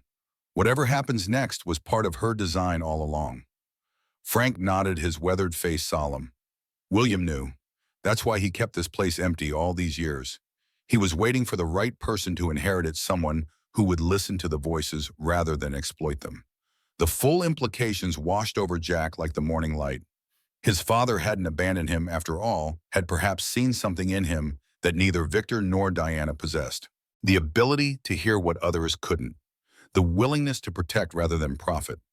Storm suddenly raised his head, ear pricked toward the lighthouse. The dog barked once, not in warning but recognition, then bounded toward the structure with purpose. The others followed, finding Storm pawing excitedly at the lighthouse door. Inside, the spiral staircase leading to the lantern room showed fresh footprints in decades of dust. Small footprints, a child's size. Sophie Jack called alarm, rising. How could she be here? The lantern room at the top of the lighthouse was empty of human presence, yet changed in fundamental ways. The ancient glass prisms that had once focused light now swirled with the same blue radiance that had surrounded the sanctuary door. And on the floor, arranged in a perfect circle, lay 12 wax cylinders, the ones marked with colored dots, somehow rescued from the destruction below. A note written in childish handwriting sat in the center. The lighthouse knows the way to the sanctuary. Follow the blue light. Jack recognized Sophie's handwriting, but knew with absolute certainty she remained safely in town with Frank's sister. Something else had left this message, something connected to the array, to Elizabeth's discovery, to the voices preserved in stone and time. Storm approached the cylinders, sniffing each one carefully before sitting back with an expectant whine. The dog's behavior confirmed Jack's growing understanding they hadn't lost Elizabeth's legacy in the collapse. They had merely begun the next phase of her grand design. The lighthouse beam swept across Lake Erie's morning waters, no longer a warning to ships, but a signal to those who knew how to listen. And somewhere beneath Eagle's Nest, behind a door still waiting to be opened, the sanctuary remained patient, preserved, promising answers to questions Jack Morgan was only beginning to form. Reed had sought to possess the voices. Jack now understood his task was to release them. Morning sunlight cast long shadows across Eagle's Nest's damaged grounds, as county officials swarmed the property. Fire inspectors examined the smoldering basement, while structural engineers assessed the foundation. Yellow caution tape created a perimeter that transformed Jack's inheritance into a crime scene. Sophie had returned from Frank's sister's house, clinging to Storm's fur as she surveyed the chaos. Her voice trembled with confusion rather than deception. "It wasn't me who left those cylinders in the lighthouse, Dad. I was with Aunt Martha all night, I promise." Jack believed her, which only deepened the mystery. The handwriting on the note had been identical to Sophie's, down to the way she curved her S and dotted her I with tiny circles. The note itself had vanished when they returned with others, as if it had served its purpose and dissolved back into whatever reality had produced it. Commissioner Jenkins himself had arrived, a florid-faced man in an ill-fitting suit whose practiced sympathy couldn't mask his allegiance to Maxwell Reed. County regulations are clear: unsafe structures must be demolished. The commissioner circled Jack like a predator, assessing wounded prey, especially when the damage resulted from unauthorized modifications to a historical property. Jack stood his ground, documents in hand. Olivia had worked through the night assembling emergency historical designation paperwork. The property is now under consideration for the National Register of Historic Places. No demolition can occur during the review process. Jenkins's smile thinned to nothing. That application requires owner consent, which becomes complicated when the owner faces criminal charges. His gaze shifted meaningfully toward the damaged basement. Breaking a lawful condemnation order, endangering lives, destruction of property. Reed's lawyers are quite thorough. The threat hung in the air, its implications clear. Reed had lost access to the sanctuary, but he wouldn't surrender easily. If direct acquisition failed, legal entanglement would serve as his weapon. Tom Blackwater, the retired attorney who had joined their cause, stepped forward with the confidence of someone who had fought bureaucratic battles for decades. The unlawful condemnation order was obtained through documented corruption. My countersuit names Commissioner Jenkins personally. His weathered face bore no triumph, just the calm certainty of someone who had chosen the right side. I've already filed with the federal court for emergency injunctive relief on grounds of indigenous cultural patrimony. Jenkins' bluster faltered. Eagle's Nest now stood at the center of competing legal claims. Reed's corporate might against a coalition of historical preservationists, academic institutions, and indigenous rights advocates. As officials conducted their assessment, Jack, Olivia, Sophie, and Frank retreated to the lighthouse, the only structure on the property untouched by the previous night's destruction. The 12 wax cylinders remained arranged in their perfect spiral, undisturbed by the chaos outside. Olivia examined each cylinder with reverent care, her academic training struggling to make sense of what had occurred. These aren't random selections. She traced the colored markings on each label. They form a specific harmonic sequence, like a musical combination lock. Frank gestured toward the blue glow still pulsing from the lighthouse lens, more vibrant now than in the previous night's chaos. Whatever Elizabeth built, it's still working despite the damage below. The array must extend beyond room 7C. Sophie sat cross-legged beside the cylinders, Storm vigilant at her shoulder. The dog's ears remained alert, swiveling toward sounds the humans couldn't detect. The note said to follow the blue light. Sophie's small finger traced patterns between the colored dots on the cylinder labels. It's a map. Jack studied the arrangement, his military training recognizing a tactical diagram where others might see random placement. Each cylinder's position corresponded to a geographic point on the property. Together, they formed a perimeter around something. Olivia compared the pattern to Elizabeth's blueprints, her scholar's mind making connections faster than she could articulate them. It matches locations of secondary residence chambers throughout the property. The main control room may be destroyed, but these outlying nodes could still function independently. Their theorizing was interrupted by Tom Blackwater's return, his expression both triumphant and grave. Federal judge granted our emergency stay. No demolition pending full hearing. He removed his glasses, cleaning them methodically. But Reed's moving on other fronts. Heritage Acquisition has filed claim to the recordings as abandoned cultural artifacts. They're seeking immediate seizure authority. Jack's jaw tightened. How long do we have? 3 days before the initial hearing. Legal wheels grind slowly, even with Reed's influence greasing them. Tom's gaze fell on the arranged cylinders. What exactly are we protecting here? I need to understand what we're fighting for. The answer came not from Jack or Olivia, but from an unexpected visitor. Catherine Runningstream arrived as afternoon shadows lengthened her dignified presence, silencing their debate. Tribal elder of the Seneca Nation, her 70 years had etched wisdom into her bronze face without diminishing her straight-backed authority. Storm approached her with unusual deference, receiving a gentle touch between his ears. The voices are awakening. Her words carried the weight of generations. My great-grandmother Winsinger's voice is among them. She helped Elizabeth Morgan map the places where earth speaks to sky. Catherine settled into a chair by the lighthouse window, her movements unhurried despite the urgency surrounding them. What your people call discoveries, we call remembering. Her eyes, clear and direct, held Jack's gaze.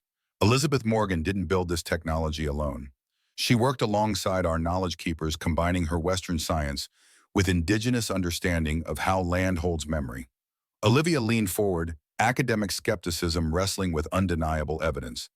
You're suggesting the harmonic array can actually retrieve sounds from the past, not just play recordings, but access acoustic information embedded in geological formations. Catherine neither confirmed nor denied, her response indirect, yet profound. The past is never truly gone. It lives in the land, in our blood, in the songs we carry. Elizabeth found a way to hear what was always there. She explained what historical records had omitted. Elizabeth Morgan had been a frequent visitor to the Seneca settlement, learning their language and stories. Together with Winsinger and other elders, she had mapped special places where sound behaved in unusual ways, caves where whispers carried for miles, cliffs where voices echoed with perfect clarity decades after being spoken. What your science now calls acoustic archaeology, our people have practiced for thousands of years. Catherine's weathered hands traced invisible patterns in the air. There are places where the membrane between then and now grows thin, where voices from the past can still be heard by those who know how to listen. The implications stunned them into silence. If Elizabeth Morgan had indeed created technology that could extract sounds embedded in stone voices from times before recording existed, its scientific and cultural value would be beyond calculation. Jack thought of Reed's desperation to access the sanctuary. The man's ruthlessness suddenly made perfect sense. This wasn't about real estate or even historical recordings. It was about controlling what might be the most significant archaeological discovery in human history. We need to complete what Elizabeth started. Jack's decision crystallized military precision, mapping their next moves. These cylinders are keys to something bigger. We need to understand the full system before Reed finds another way to take it. Catherine nodded approval. I'll gather others whose ancestors' voices are preserved here. When the time comes, you'll need us all. As Catherine departed, promising to return with tribal representatives, Jack assembled their growing coalition. Olivia would translate Elizabeth's technical notes. Frank would map the property's geological features. Tom would hold the legal line against Reed's attacks. Sophie, whose connection to the array seemed uniquely intuitive, would help identify the proper sequence for the cylinders.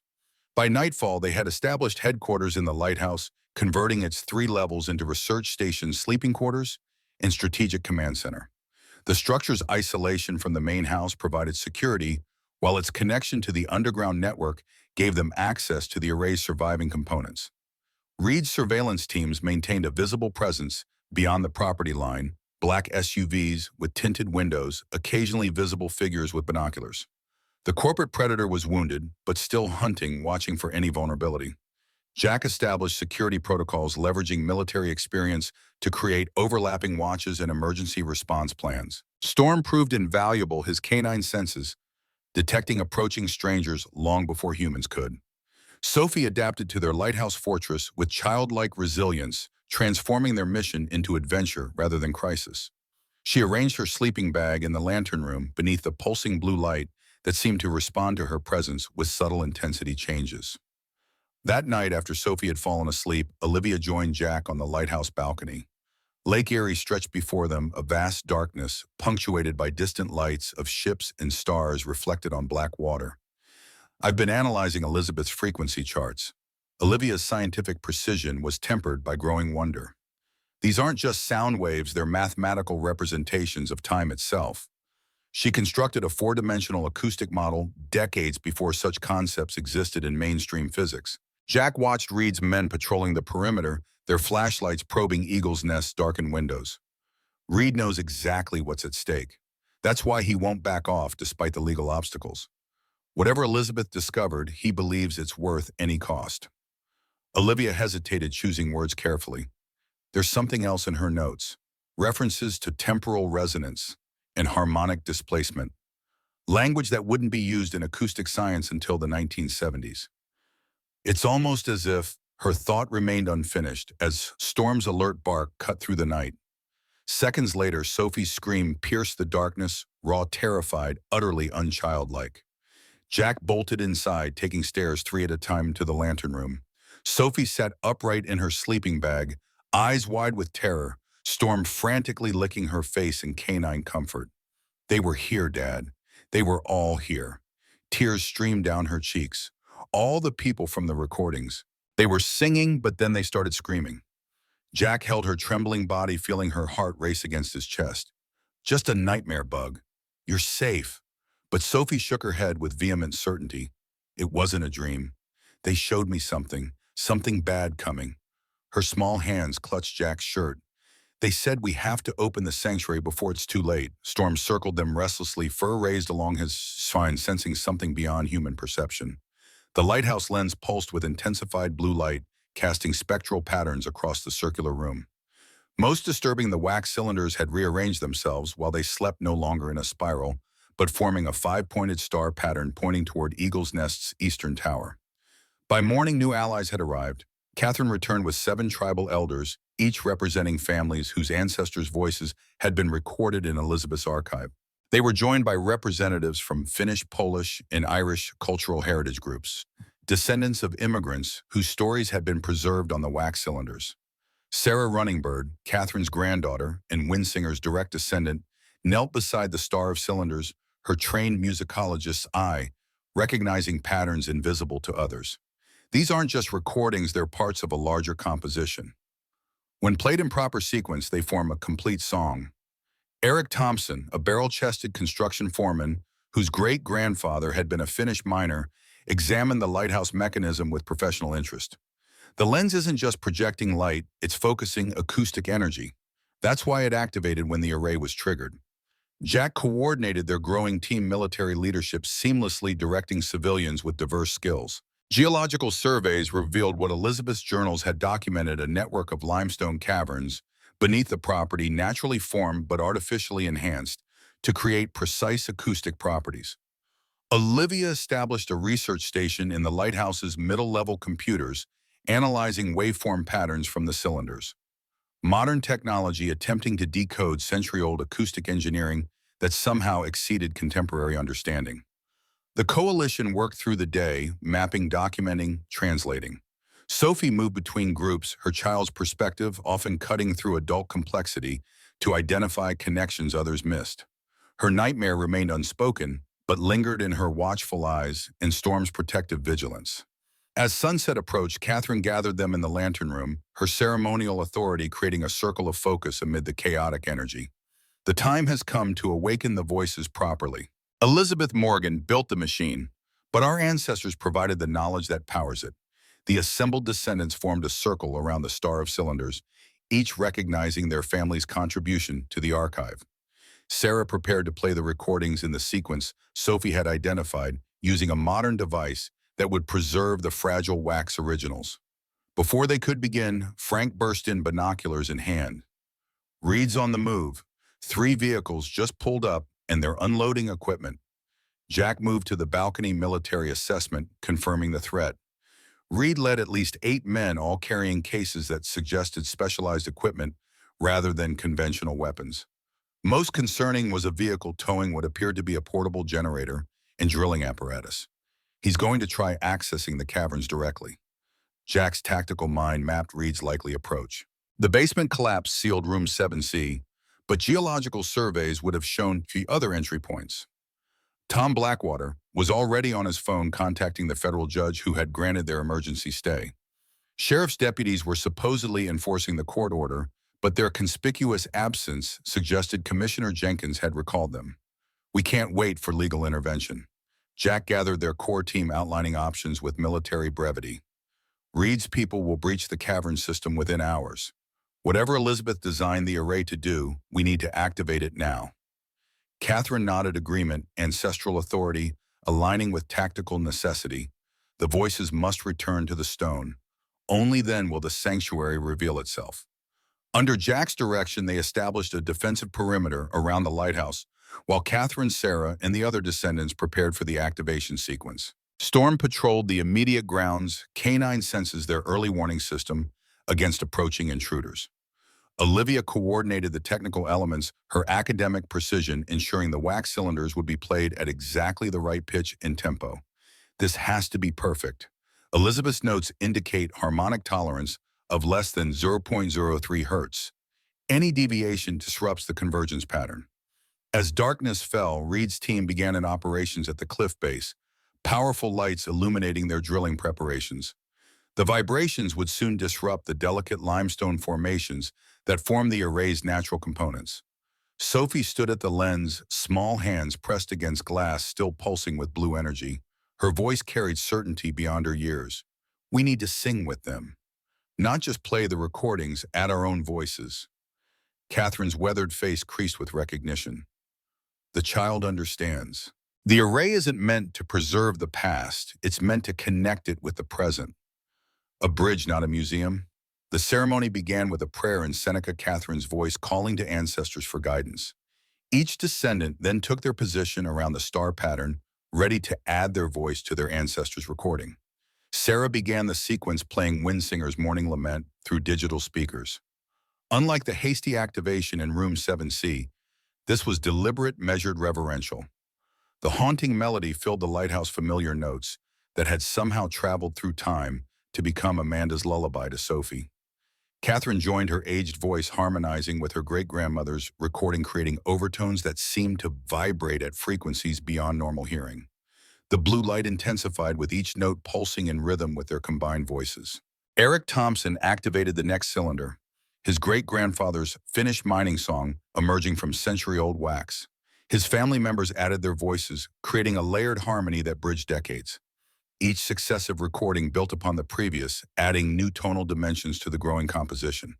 Sophie closed her eyes instinctively, finding her place in the harmonic structure. Her clear child's voice carried Amanda's version of Windsinger's melody, adding a descant that somehow completed the pattern. Storm howled softly beside her canine voice, adding another layer to the complex harmony. The effect transcended music.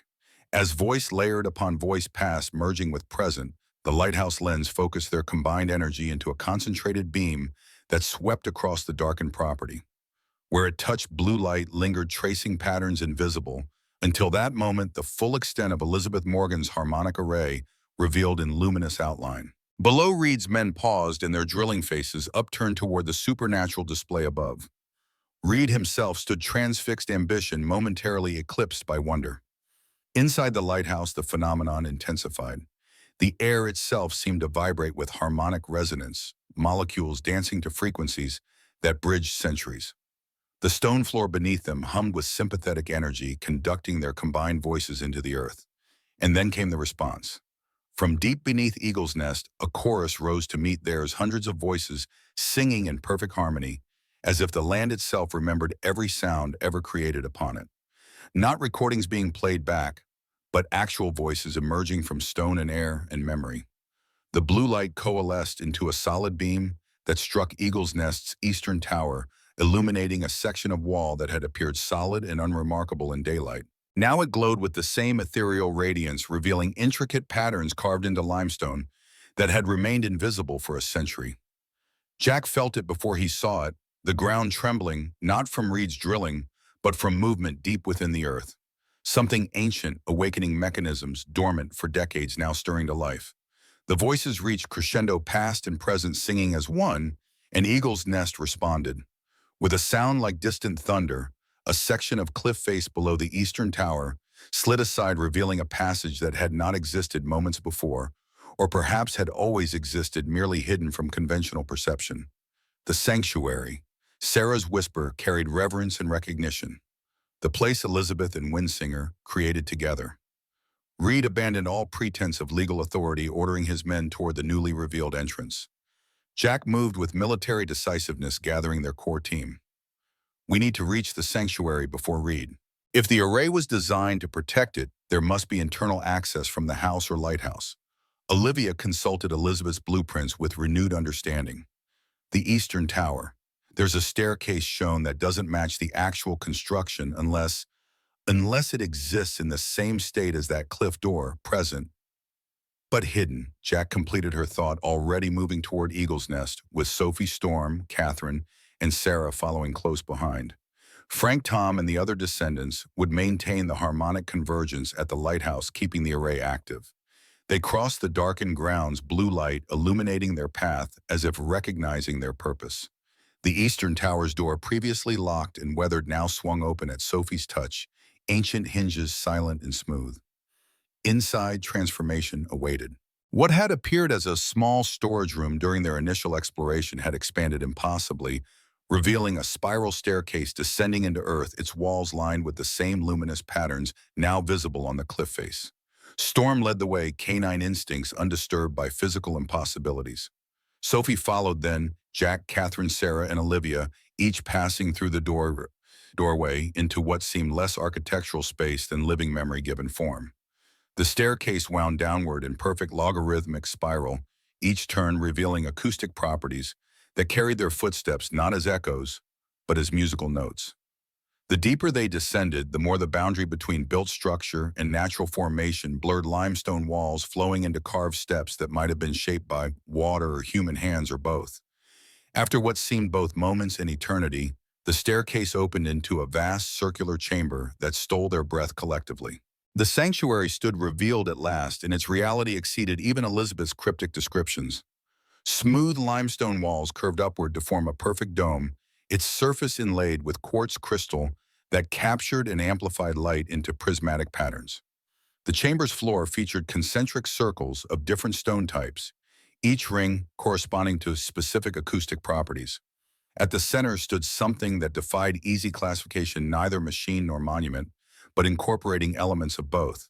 A central column of crystalline material rose from floor to ceiling, surrounded by brass fixtures reminiscent of those in Room 7C, but far more sophisticated. Most astonishing were the walls themselves. As they watched, the smooth stone rippled like water images, forming and dissolving faces. Landscapes, scenes from times long past.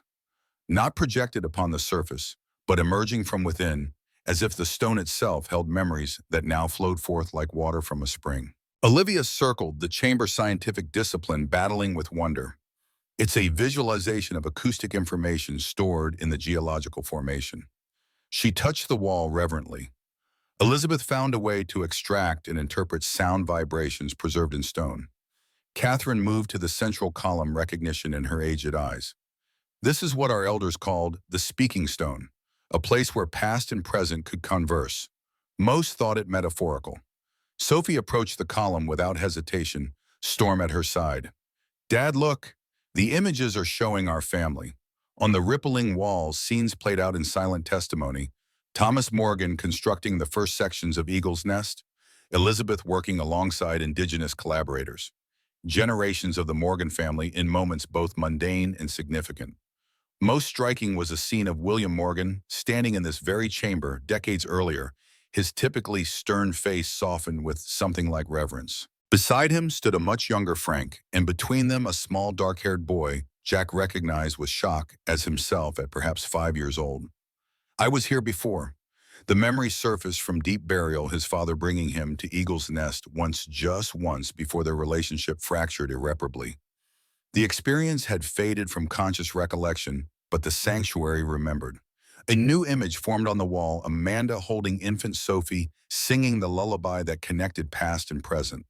The stone rippled again, revealing Windsinger performing the same melody a century earlier. The past speaks to those who listen. Catherine's voice carried ancestral wisdom. Elizabeth built this place not to own history, but to preserve it for those who needed its guidance. Their wonder was interrupted by sounds of approach. Reed and his men had found the cliff entrance and were making their way toward the sanctuary. Jack positioned himself protectively before Sophie and the others' military instincts assessing tactical options in the unfamiliar environment. Reed entered first, his immaculate suit dusty from the passage, his composed facade cracked by naked ambition. Behind him followed 6 men carrying various equipment, recording devices, scanning technology collection cases. At last, Reed's voice echoed strangely in the crystalline chamber. Harmonic overtones revealing emotions, his controlled expression concealed wonder. Yes, but also calculation, greed, anticipation of power. Do you have any idea what this is worth, Morgan? What Elizabeth Morgan discovered? Jack stood firm, physical presence blocking Reed's advance toward the central column. It's not a commodity to be bought and sold. These are people's voices, their memories, their heritage. Reed's laugh carried genuine amusement. So naive. This technology can extract acoustic information from geological formations, sounds captured in stone from any point in human history. His gaze swept the chamber with proprietary assessment. Every word ever spoken near significant stone formations. Every secret conversation, every lost language, every historical event. The intelligence applications alone are worth billions. The wall behind Reed rippled, displaying his own image in unflattering context, clandestine meetings with Commissioner Jenkins, hushed conversations about leveraging historical artifacts for profit exchanges of money for influence. The sanctuary judges those who enter. Catherine's quiet dignity cut through Reed's momentary discomfort. It shows truth, not what we wish others to see. Reed regained composure, quickly gesturing to his men. Secure the central apparatus and extract core samples from the walls. We'll disassemble for transport once baseline readings are established. Jack moved forward, combat stance automatic. You have no authority here. This chamber exists on federally protected land. Reed's smile held no warmth. This chamber exists in a legal gray area. Mr. Morgan, rather like a mining claim beneath public property. Possession establishes priority rights. As his men advanced with equipment, the chamber itself responded. The crystalline column pulsed with intensifying blue light, and the stone floor beneath them trembled. From above, the voices of Frank and the others at the lighthouse reached them, amplified by the array, into harmonic patterns that made the very air vibrate. Reed paused, uncertainty flickering across his features for the first time. What's happening? Olivia recognized the pattern first, her scientific mind connecting pieces even as wonder threatened to overwhelm rational thought. The harmonic convergence is strengthening. All the voices past and present are aligning. Sophie stepped toward the central column, Storm moving protectively beside her. Her small voice carried authority beyond her years. They want to go home. All the voices in the stone, they've been waiting for someone to hear them. She placed her hand on the crystal column, and the effect was immediate and dramatic. Blue light surged through the structure, racing along quartz veins embedded in the limestone walls. The entire chamber resonated like an enormous bell struck by some cosmic hammer. Reed's men backed away equipment, forgotten as the phenomenon intensified. The walls no longer merely displayed images, they seemed to become transparent, revealing layer upon layer of time compressed into visible form. Get back from there. Reed lunged towards Sophie, self-interest overriding caution. Storm intercepted him, 100 pounds of protective canine blocking his path with raised hackles and bared teeth. Jack stepped between Reed and his daughter, years of combat training evident in his stance. The sanctuary chooses its keeper. Catherine's voice carried over the growing harmonic resonance. Elizabeth Morgan knew this day would come, when past and present voices would reunite. The crystalline column under Sophie's small hand now blazed with energy, illuminating her face with otherworldly light. Dad, they're showing me how it works. I can see everything. As if responding to her words, the chamber walls became fully transparent, revealing the complete extent of Elizabeth Morgan's creation.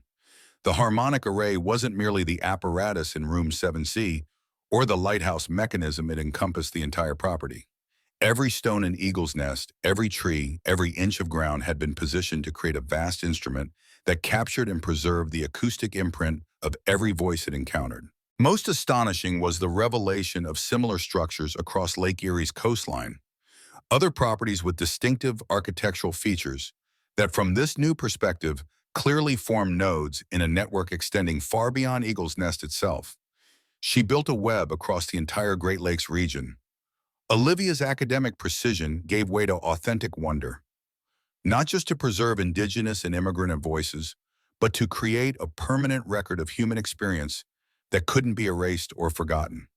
Reed stood transfixed, calculation visible behind his eyes, assessing how to control not just this chamber, but the entire network Elizabeth had created. The commercial applications are endless. His voice betrayed naked greed despite his attempt at composure. Properly managed, this technology could.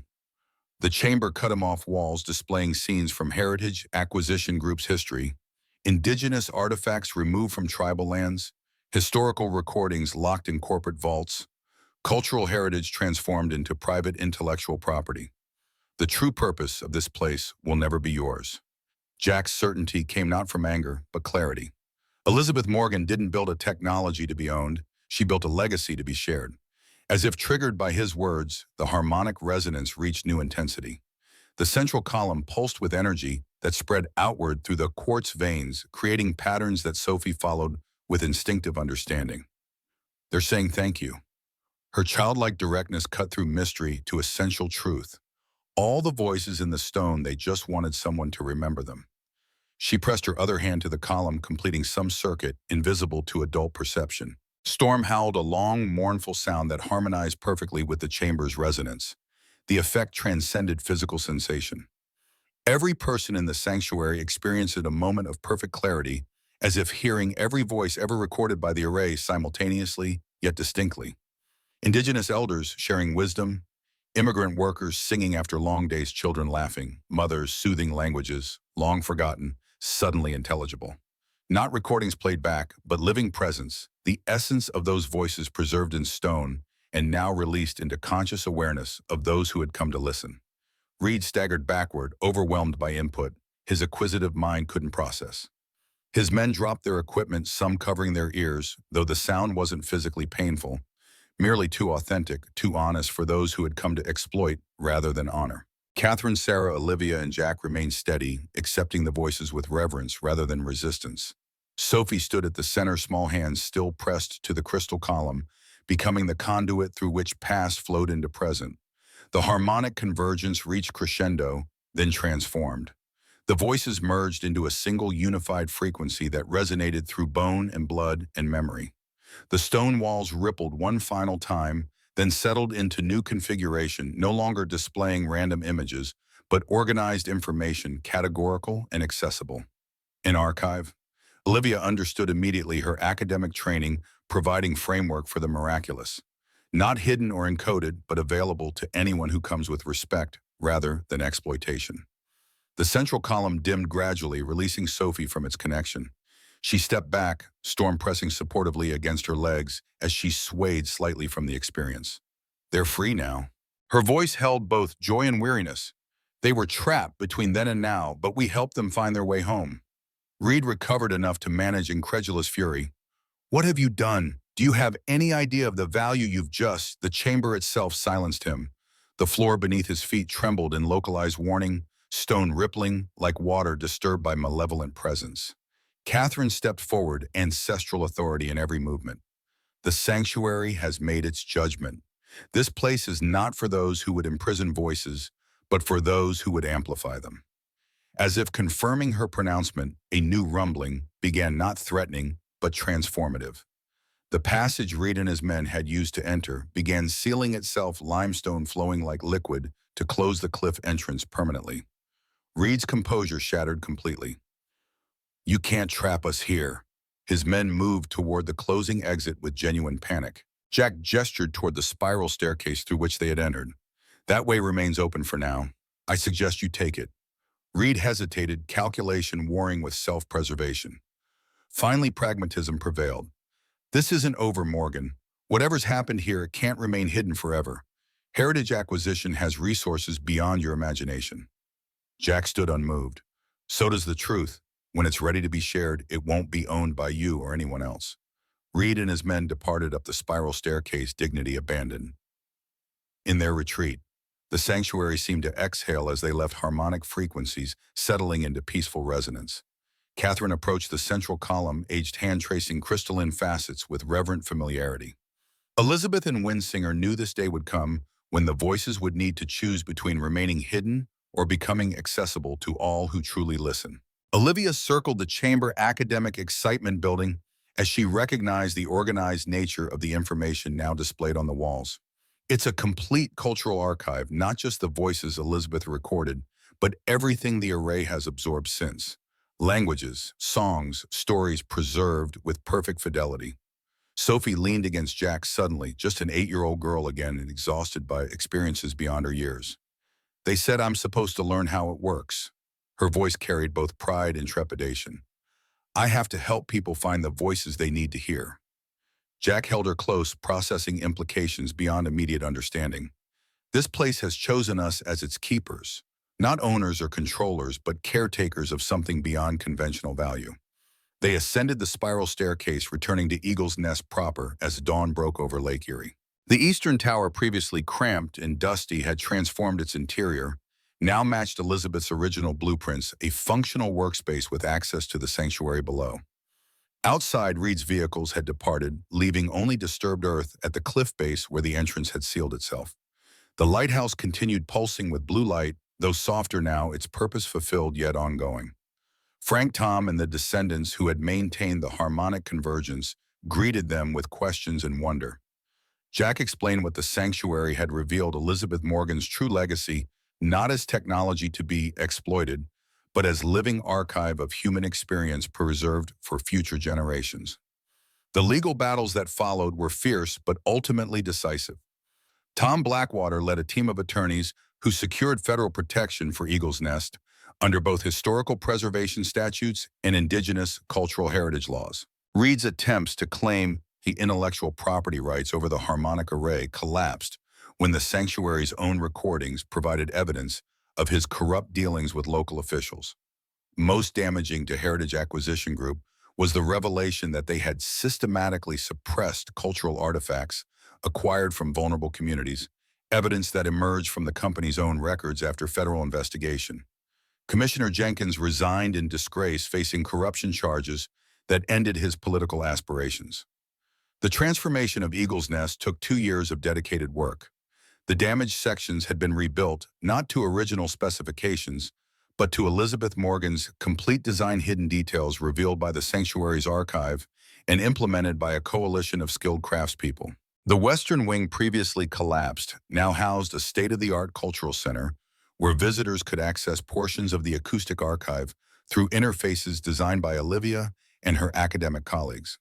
The lighthouse, its mysterious blue glow now normalized as spectral acoustic illumination, served as beacon for other sites in Elizabeth's network.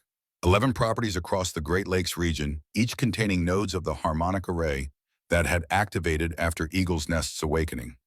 Jack stood on the cliff edge, watching autumn sunlight transform Lake Erie into hammered gold. The man who had inherited a ruin now directed the Morgan Heritage Trust, a nonprofit organization managing Elizabeth's legacy with representatives from indigenous nations, immigrant communities, academic institutions, and local government. Reed's legal challenges had collapsed under federal investigation. Heritage Acquisition Group faced multiple indictments for cultural patrimony violations, while Commissioner Jenkins and several associates faced corruption charges. Reed himself had retreated to international holdings, his ambitions thwarted but not necessarily abandoned. Sophie had thrived amid the transformation, her natural intuition for the array developing into genuine expertise. Now 10, she divided time between normal childhood pursuits and her unique role as youngest docent at what visitors called the Singing House. Storm remained her constant companion, the husky showing no signs of age despite the passing years, his connection to the array seemingly granting extended vitality. Olivia joined Jack on the cliff, her academic reserve softened by 2 years of shared purpose and deepening personal connection. The university's sending another research team next month. Her hand found his, naturally, fingers intertwining. The linguistic department is particularly interested in the pre-Columbian vocalization patterns the array has preserved. Jack nodded, watching a tour group exit the cultural center, below their faces bearing the distinctive expression of people whose understanding of history had just expanded beyond conventional boundaries. What began as an unwanted inheritance had become something miraculous, not just preserved voices, but a living bridge between past and present. The true wonder wasn't the array's technology, impressive though it was.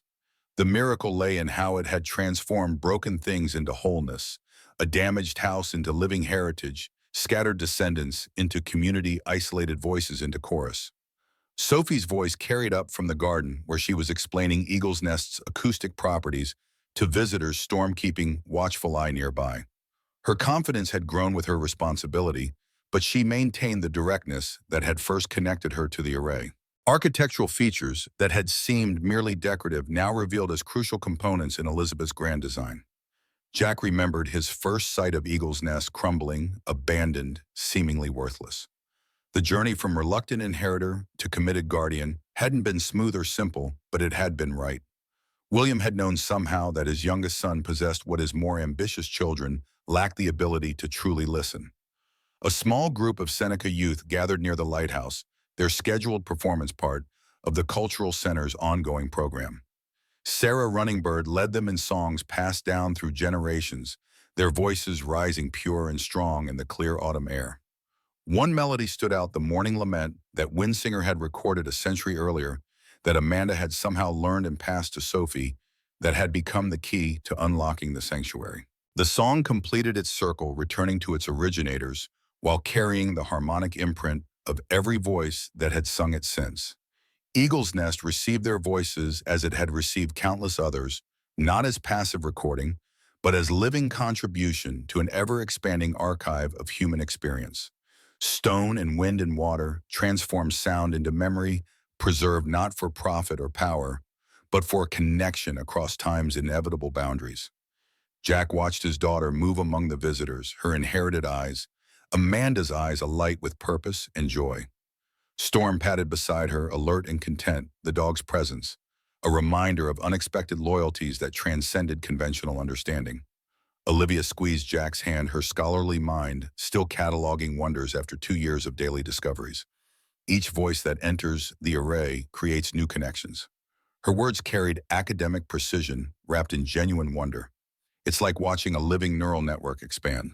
The lighthouse beam swept across Lake Erie's waters, no longer marking dangerous shoreline, but guiding those who sought connection with voices past.